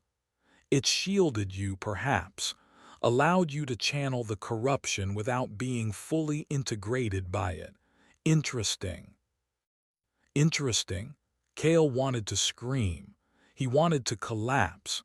He felt permanently marked by the experience, tainted by the flow of corrupted data and the glimpse into the machine's cold thoughts. He had saved Tau and Phi, perhaps, but what had it cost him? He pushed himself upright, forcing strength into his trembling legs. He needed to get out of this chamber, away from the core, away from Alara. He needed time to process, to understand the fragmented images burned into his memory. He needed to find Selah's, if the engineer was even still alive. Rest now, Kael, Alara said, her tone softening slightly though her eyes remained watchful. You have withstood the gaze, served the whole. Veridian is pleased. The Bay will reward your service. Reward. The word sounded like a threat. He thought of the spore carriers, their minds lost, their bodies becoming hosts. He thought of Jorik, mutilated into silent obedience. What kind of reward did Veridian offer? As he took a step towards the exit, his gaze flickered again towards the alcove where Selah's tool lay. He saw something he hadn't noticed before, half hidden beneath a dangling vine near the tampered panel. A small, dark object. A personal datapad, scorched at the edges, its screen cracked. Selah's must have dropped it during his work, or perhaps during a hasty retreat. Alara followed his gaze. Her eyes narrowed slightly. The misguided tamperer, she murmured. He sought to sever the connection, to silence Veridian, futile. He only caused the instability you were forced to correct. She walked towards the alcove, her robes whispering across the deck. Kael's heart pounded. The datapad. It might contain Selah's research, his findings, proof of Veridian's malevolence, maybe even a way to fight it. If Alara found it. She reached the alcove, her hand outstretched towards the scorched device. But before her fingers could close around it, a deep groan echoed through the chamber, not from the core but from the structure of the ship itself. Dust rained down from the ceiling. The deck plates vibrated violently. A section of the crystalline rack further down sputtered, showering sparks, then went dark. Red warning glyphs flashed urgently across the surface of the central core. Structural integrity, compromised, sector nexus adjacent. Power fluctuation, critical rerouting. Warning, containment field, hydroponics primary, failing. The deep hum of the core changed pitch, becoming a high-pitched, alarming whine. The entire chamber seemed to shudder around them. Alara stumbled, momentarily losing her balance, her attention ripped away from the datapad. Kael didn't hesitate. This was his chance. Ignoring his exhaustion, the pain, the lingering mental static, he lunged towards the alcove. He snatched the cracked datapad just as another, heavier tremor shook the chamber, sending more debris falling. He shoved the device inside his tunic, alongside the scrap of Lyra's clothing. Ilara regained her footing, her face pale, alarmed by the ship's distress. The purge, the energy release. It must have strained the superstructure nearby, she exclaimed. Or perhaps the tamperer did more damage than I realized. Warning sirens began to blare faintly, distant at first, then growing louder, echoing through the Nexus chamber. The lights flickered violently. The core pulsed erratically, its surface swirling with chaotic patterns. "We must leave," Ilara shouted above the rising clamor. "The chamber may not be stable." She grabbed Kael's arm, her grip surprisingly strong, pulling him towards the exit. Kael stumbled along, his mind reeling from the interface, the terrifying structural groans, the stolen datapad heavy against his ribs.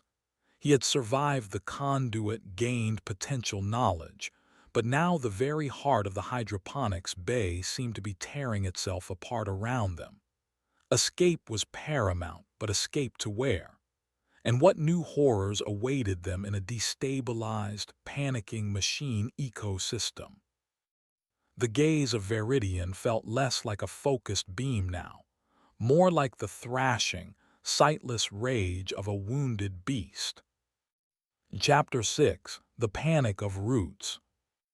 The Nexus chamber groaned around them, a chorus of tortured metal and stressed composites. Warning sirens shrieked, echoing off the curved walls, layering dissonance over the core's high-pitched whine. Lights flickered, died, then flared back with agonizing brightness, casting stark, dancing shadows. Kael stumbled, pulled along by Ilara's surprisingly strong grip on his forearm. His blistered palms throbbed, protesting the contact, but the immediate danger overshadowed the pain. They scrambled through the root-choked gap in the main bulkhead door, just as a massive crystalline shard detached from a higher rack and shattered on the deck plating where they had stood moments before, sending razor-sharp fragments skittering across the floor. Kael didn't look back. The pressure in his head, though lessened from the direct interface, surged again with the chamber's chaotic energy. He felt the panic radiating from the core, not human panic, but a machine's panic, a cascade of error signals and failing protocols, amplified by the organic network woven through it. Once clear of the Nexus chamber threshold, the structural groaning seemed slightly less immediate, but the ambient hum of the bay had changed.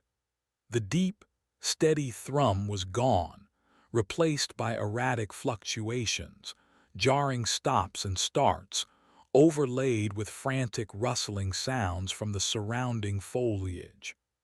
The bioluminescent fungi pulsed unevenly, their light sputtering like dying embers before flaring too brightly. "Quickly," Ilara urged, her voice tight, strained. She released his arm, needing both hands to navigate the treacherous passage. "The instability spreads, the network, it feels the core's distress." They moved rapidly back along the path they had taken. The air felt charged, thick with agitated spores. Kael kept glancing at the dense vegetation lining the passage. Were the unseen things watching? Were they agitated? He remembered the vine lasher dispatching the thorn crawler with cold efficiency earlier. What would that efficiency look like when driven by system-wide panic? They reached the chamber with the giant, glowing nutrient sacs. The sacs themselves seemed dimmer, some flickering alarmingly. The air was hazy with released pollen, thicker than before, and carried a burnt, acrid undertone. Kael saw movement high up. Several vine lashers, usually retracted into the canopy, were writhing restlessly, coiling and uncoiling like agitated snakes. One lashed out blindly, striking a nearby sack, which split open with a wet, tearing sound. Thick, glowing green fluid gushed out, flooding the walkway ahead of them. "Detour," Alara snapped, grabbing Kael again and pulling him sharply towards a narrow side passage he hadn't noticed before, half hidden behind a curtain of hanging moss. "The primary conduits will be flooding. This way. It leads back towards the upper irrigation channels." The side passage was tight, barely shoulder width and slick with condensation and slime mold. Roots snaked underfoot, threatening to trip them. The air was stagnant, heavy with the smell of decay. Kael could hear skittering sounds within the walls, close, frantic. Radus navis, likely, disturbed by the vibrations and the changing environment. He stumbled, his weakened legs protesting the sudden change in pace and terrain.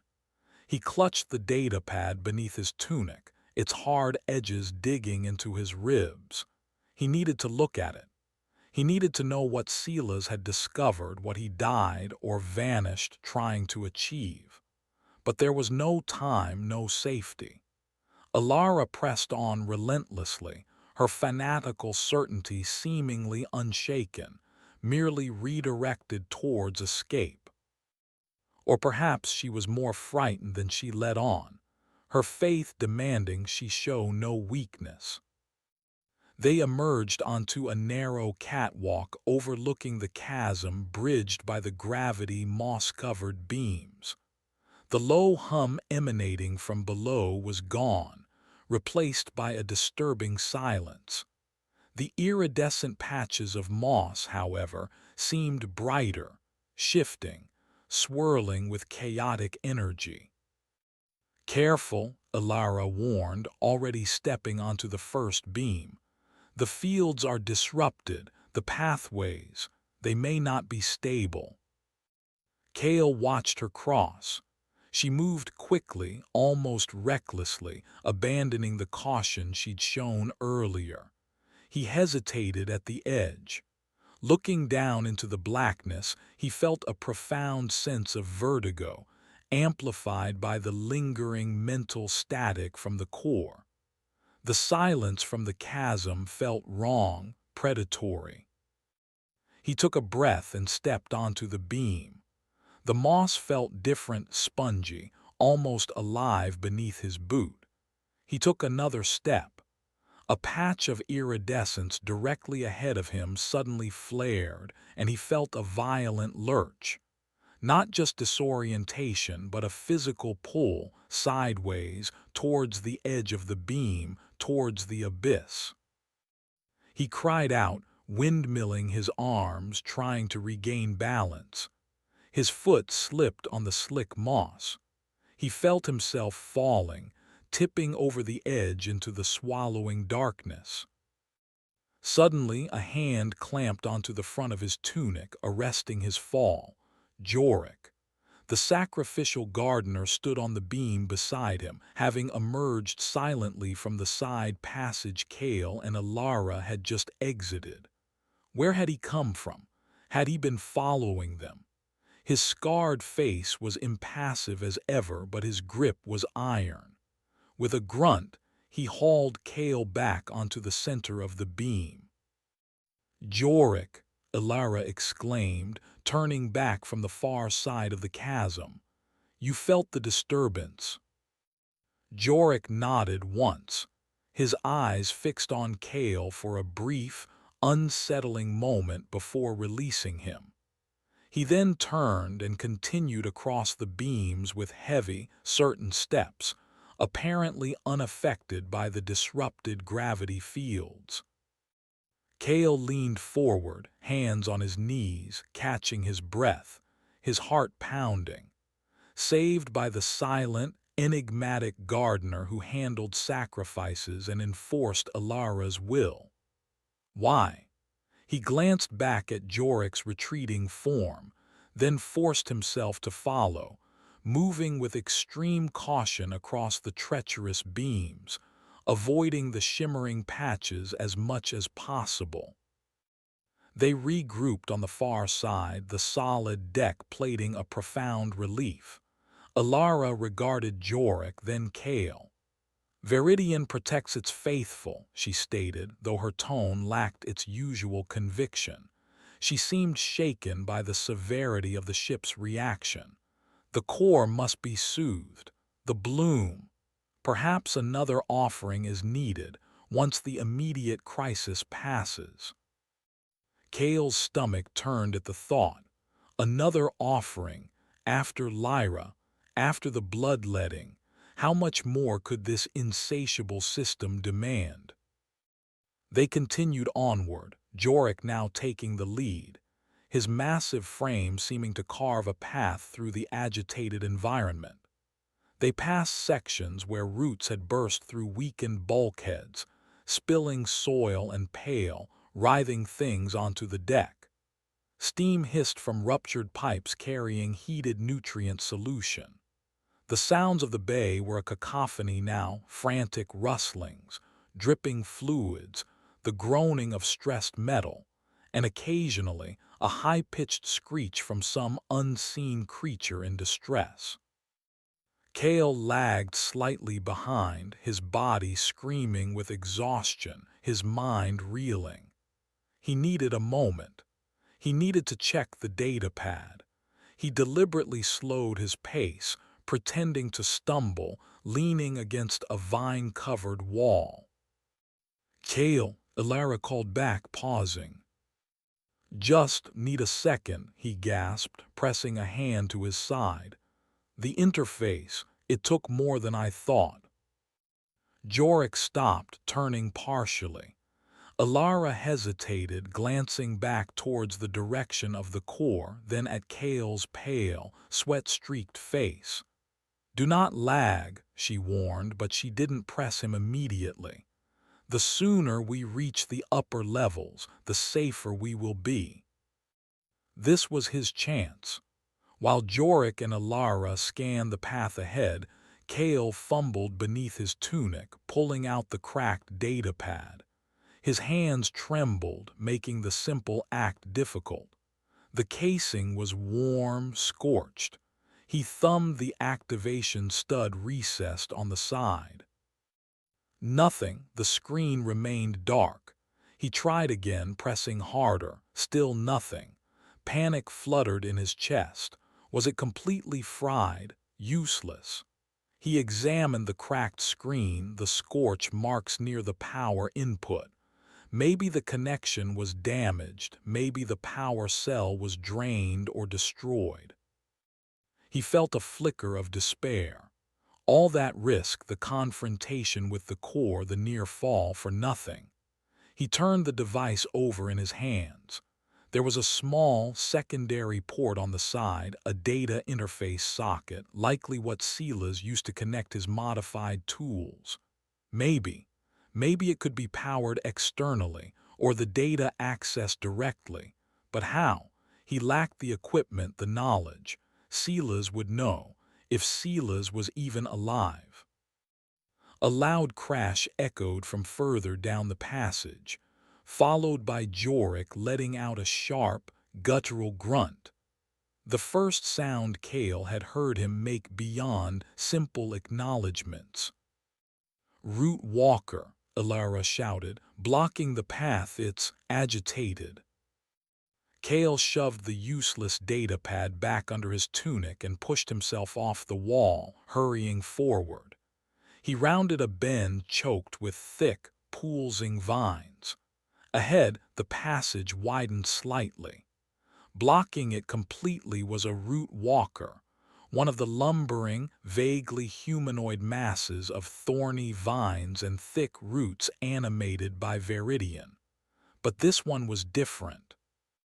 Instead of moving with slow, deliberate force, It thrashed violently, thick limbs smashing against the walls, tearing down chunks of ferro cement and tangled conduit.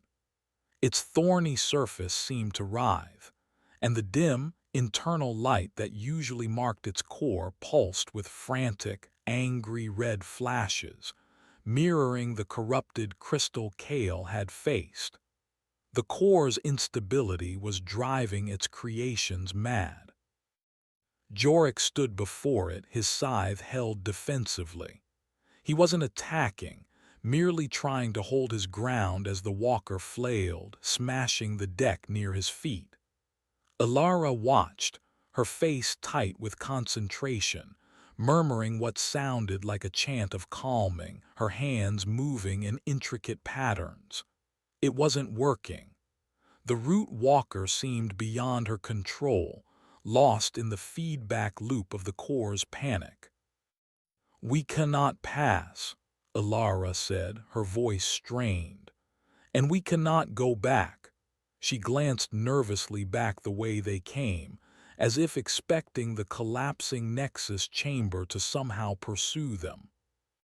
The root walker roared, a sound like trees splitting and rocks grinding, and slammed a massive root limb towards Jorik. The gardener deflected it with the haft of his scythe but was forced back several steps, stumbling on the uneven deck. The walker advanced, its thorny mass seeming to swell, readying another blow. Kael looked around desperately. The passage was blocked. Retreat seemed impossible. To the left, a heavy maintenance hatch, likely leading to a cramped service crawlspace, was partially visible behind a curtain of thick, rubbery leaves. It was their only immediate option. "Elder Jorik, the hatch," Kael yelled, pointing. Ilara saw it.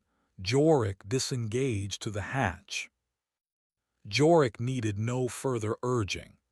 He deftly sidestepped another wild swing from the root walker, using its momentum against it, and scrambled back towards Ilara and Kael. The root walker, its target gone, smashed its limb against the bulkhead where Jorik had been standing, shaking the entire passage. The three of them lunged for the hatch. It was heavy, manual, sealed with a standard locking wheel, stiff with rust and encroaching vine growth. Jorik threw his massive shoulder against it, trying to force the wheel. Kael added his weight, straining alongside him. Ilara frantically tore at the tough vines gripping the edges.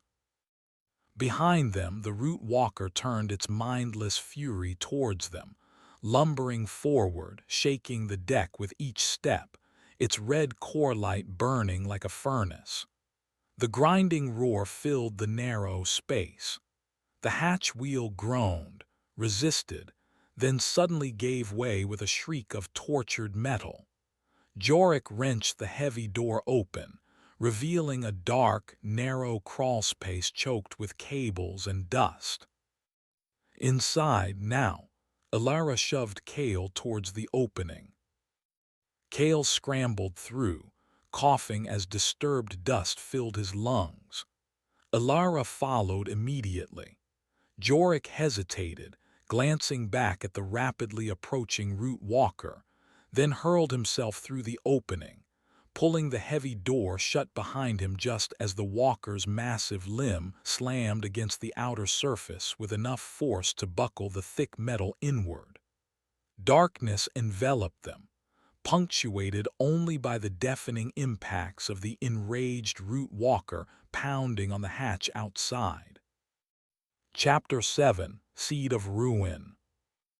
Darkness pressed in, absolute save for the faint outlines Kael could perceive as his eyes struggled to adjust. Dust, thick and ancient, clogged his nostrils, tasting of rust and decay. The air was stale, unmoving.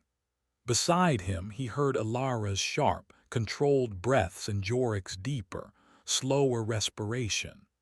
The space was incredibly cramped. Kael's shoulder brushed against Jorik's solid frame, and his legs were drawn up awkwardly to avoid kicking Alara, who huddled opposite him. Cables, thick and stiff with age, pressed against his back. Outside, the pounding continued. Thud, thud, crunch. The heavy metal hatch buckled further inward with each blow from the enraged root walker, the screech of protesting metal grating on Kael's frayed nerves. How long could it hold? It was designed for maintenance access, not to withstand a sustained assault from one of Veridian's animated monstrosities having a system-wide panic attack. Kael squeezed his eyes shut, trying to quell the residual static buzzing at the edges of his consciousness. The phantom images from the corrupted crystal Lyra's face, the bloom's maw. The interface had left him raw, exposed. He clutched the useless data pad beneath his tunic. Proof of something, potential knowledge, a dead end. Frustration warred with exhaustion and terror. "It will tire," Alara whispered, her voice strained but firm, trying to project calm into the suffocating darkness. "Its energy patterns are erratic, unsustainable. It will exhaust itself or be drawn away by other disturbances." "Or it will break through," Kael countered, his voice harsh, low. The pounding seemed to shake the very dust motes in the air. "That hatch won't hold forever." "Faith, Kael," Alara retorted sharply, though the darkness hid her expression. "Veridian tests us. The core stabilizes. The network will calm." Kael almost laughed, a bitter, choked sound.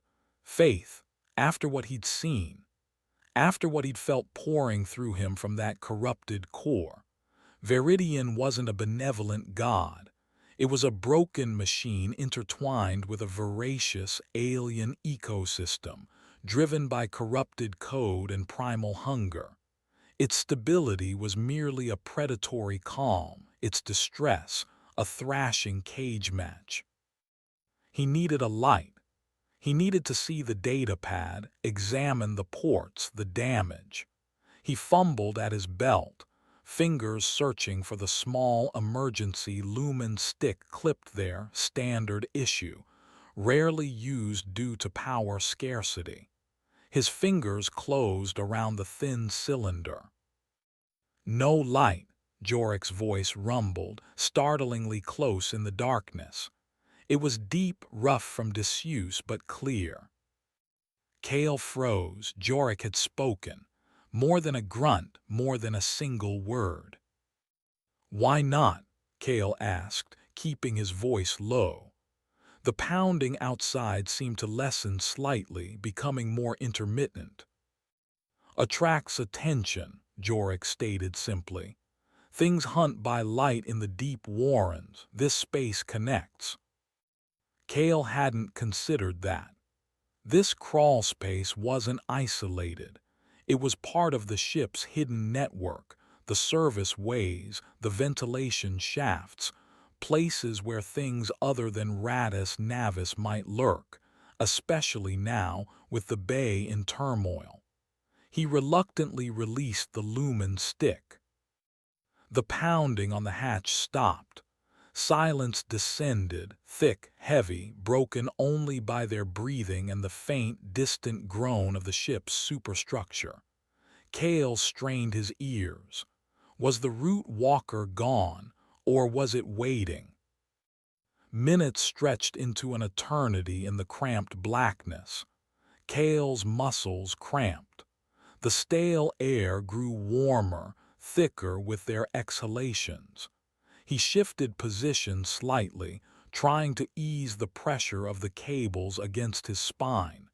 His hand brushed against the data pad again. He had to try something. Working by touch alone, he carefully withdrew the device. He ran his fingers over the cracked screen, the scorched casing, locating the secondary data port. It felt unobstructed. He remembered seeing portable power cells, salvaged interface cables in Silas's makeshift workshop near Sector Theta if he could ever get there. Hope felt distant, fragile. Suddenly, a scratching sound came from the hatch. Not pounding, but a deliberate scraping noise, metal on metal, followed by a low, guttural clicking. Kael's blood ran cold. It wasn't the root walker. It sounded smaller, more inquisitive. Jorik shifted beside him, a subtle tension entering his stillness. Alara sucked in a sharp breath. The scratching stopped. A moment of silence, then a faint hiss. Kael recognized the sound, hydraulics, faint but distinct. Something was trying to work the manual override from the outside. The hatch wasn't just buckled. Whatever was out there was attempting to open it. "What is that?" Alara whispered, her voice losing its composure, tinged with genuine fear. Jorik didn't answer. He merely shifted his weight, positioning himself squarely in front of the hatch, his massive form a bulwark in the darkness.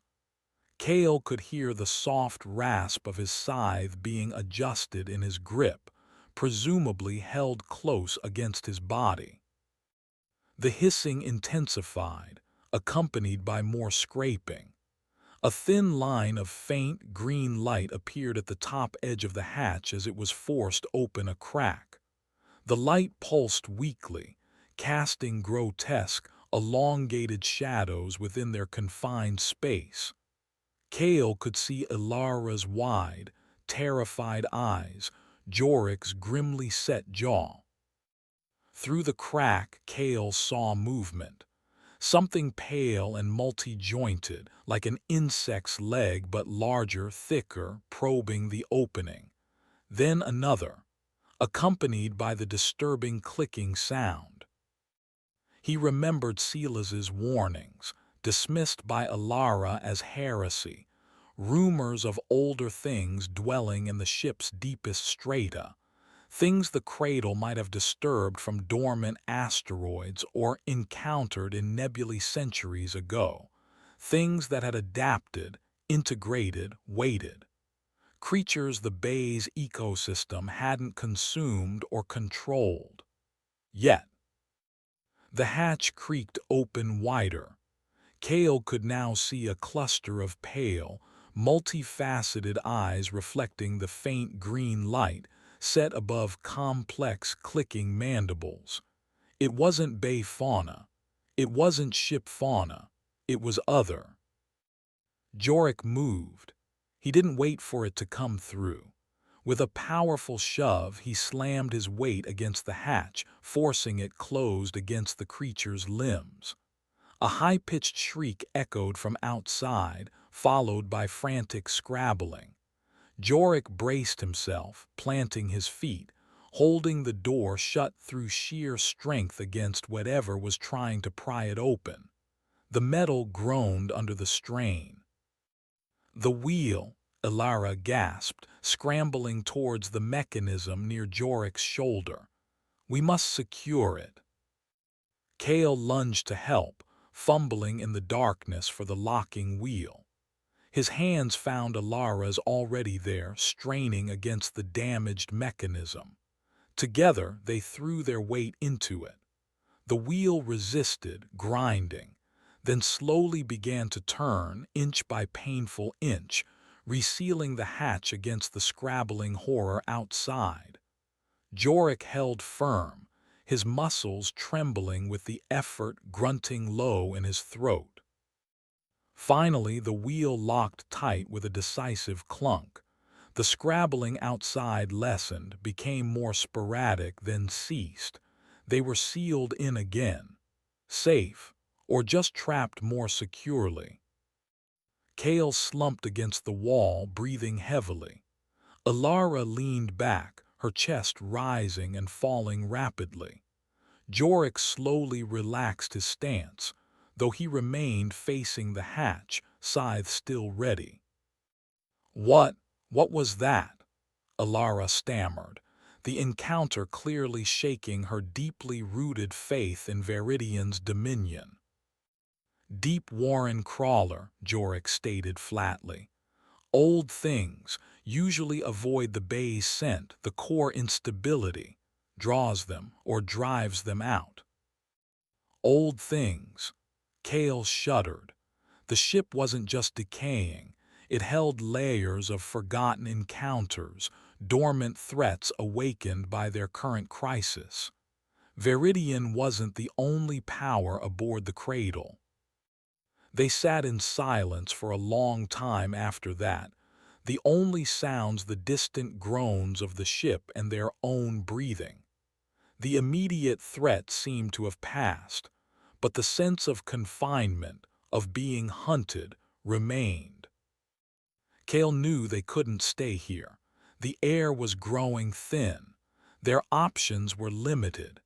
Back the way they came was impossible, the Nexus chamber, the enraged walker. Forward, through the warrens Jorik mentioned. Into the territory of crawlers and who knew what else. He felt the datapad. Useless as it was now, it represented something. An alternative to Alara's consuming faith. A possibility of understanding, of fighting back, not just surviving within the bay's toxic embrace. He thought of Sila's. Had he encountered the crawlers? Was that his fate? "We need to move," Kael said finally, his voice hoarse. Alara didn't answer immediately. She seemed diminished. The encounter with the crawler, the core's violent instability, had visibly eroded her certainty. "Where?" she asked, her voice lacking its usual command. "Jorik," Kael turned towards the large man in the darkness. "You know these warrens." A pause, then some dangerous, easy to get lost, bad air in places. "Is there a way out of the bay entirely towards Theta Sector?" Kael asked, thinking of Silas's workshop. Another pause. "Maybe long way through filtration maintenance junctions. Risky." Risk. Everything was risk now. Staying here was slow suffocation or being found by crawlers. Going back meant facing the bay's chaotic heart. The warrens offered a sliver of possibility, a path away from Alara's control, away from Veridian. "We try the warrens," Kael decided, surprised by his own resolve. He felt the shift within himself, the lingering effects of the interface, the weight of Lyra's death, the potential locked in the datapad. It had forged something new, something harder. Alara started to object. "The bay provides." "The bay is dying," Kael interrupted fiercely, silencing her. "Or it's changing into something worse. The core is unstable, its creatures are rampaging, things are crawling out of the walls. Your faith won't feed us when the recyclers fail completely, Elder. It won't shield us when the crawlers chew through the hatches. We need another way." He felt Jorik stir beside him, a subtle shift. Was it agreement, or just readiness for action? Alara was silent for a long moment. When she spoke again, her voice was quiet, almost resigned. "Veridian's ways are complex. Perhaps this path is part of the test." It was a rationalization, Kael knew, a way for her to maintain the semblance of faith, but it was also acceptance. "Jorik," Kael said, "lead the way, avoid the crawlers if you can, get us towards Theta." Jorik grunted an affirmative. He moved towards the opposite end of the crawl space, away from the compromised main hatch. Kael heard him fumbling with another mechanism, smaller, less corroded. A low click, and a section of the wall seemed to pivot inward, revealing another passage, even narrower than the first, leading into utter blackness that felt somehow older. A faint draft carried a new scent, metallic dust, stagnant water, and something else, something dry and indescribably ancient. Jorix squeezed through the opening. Ilara hesitated, then followed, seeming small and frail without her usual aura of command. Kael took one last look back at the main hatch, now bulging inward from the Root Walker's assault, scarred by the crawler's attempts. He touched the data pad beneath his tunic, a seed of ruin perhaps, or a seed of hope. He didn't know which. He turned and crawled into the warrens, following Jorik's shadow into the unknown depths of the cradle, leaving the panicked green heart of the Hydroponics Bay behind, trading one kind of horror for another. The journey was far from over. Survival was not guaranteed. But for the first time since joining the Verdant Kin, Kael felt he was moving towards something other than consumption. He was moving towards a truth, however dangerous it might be. The end.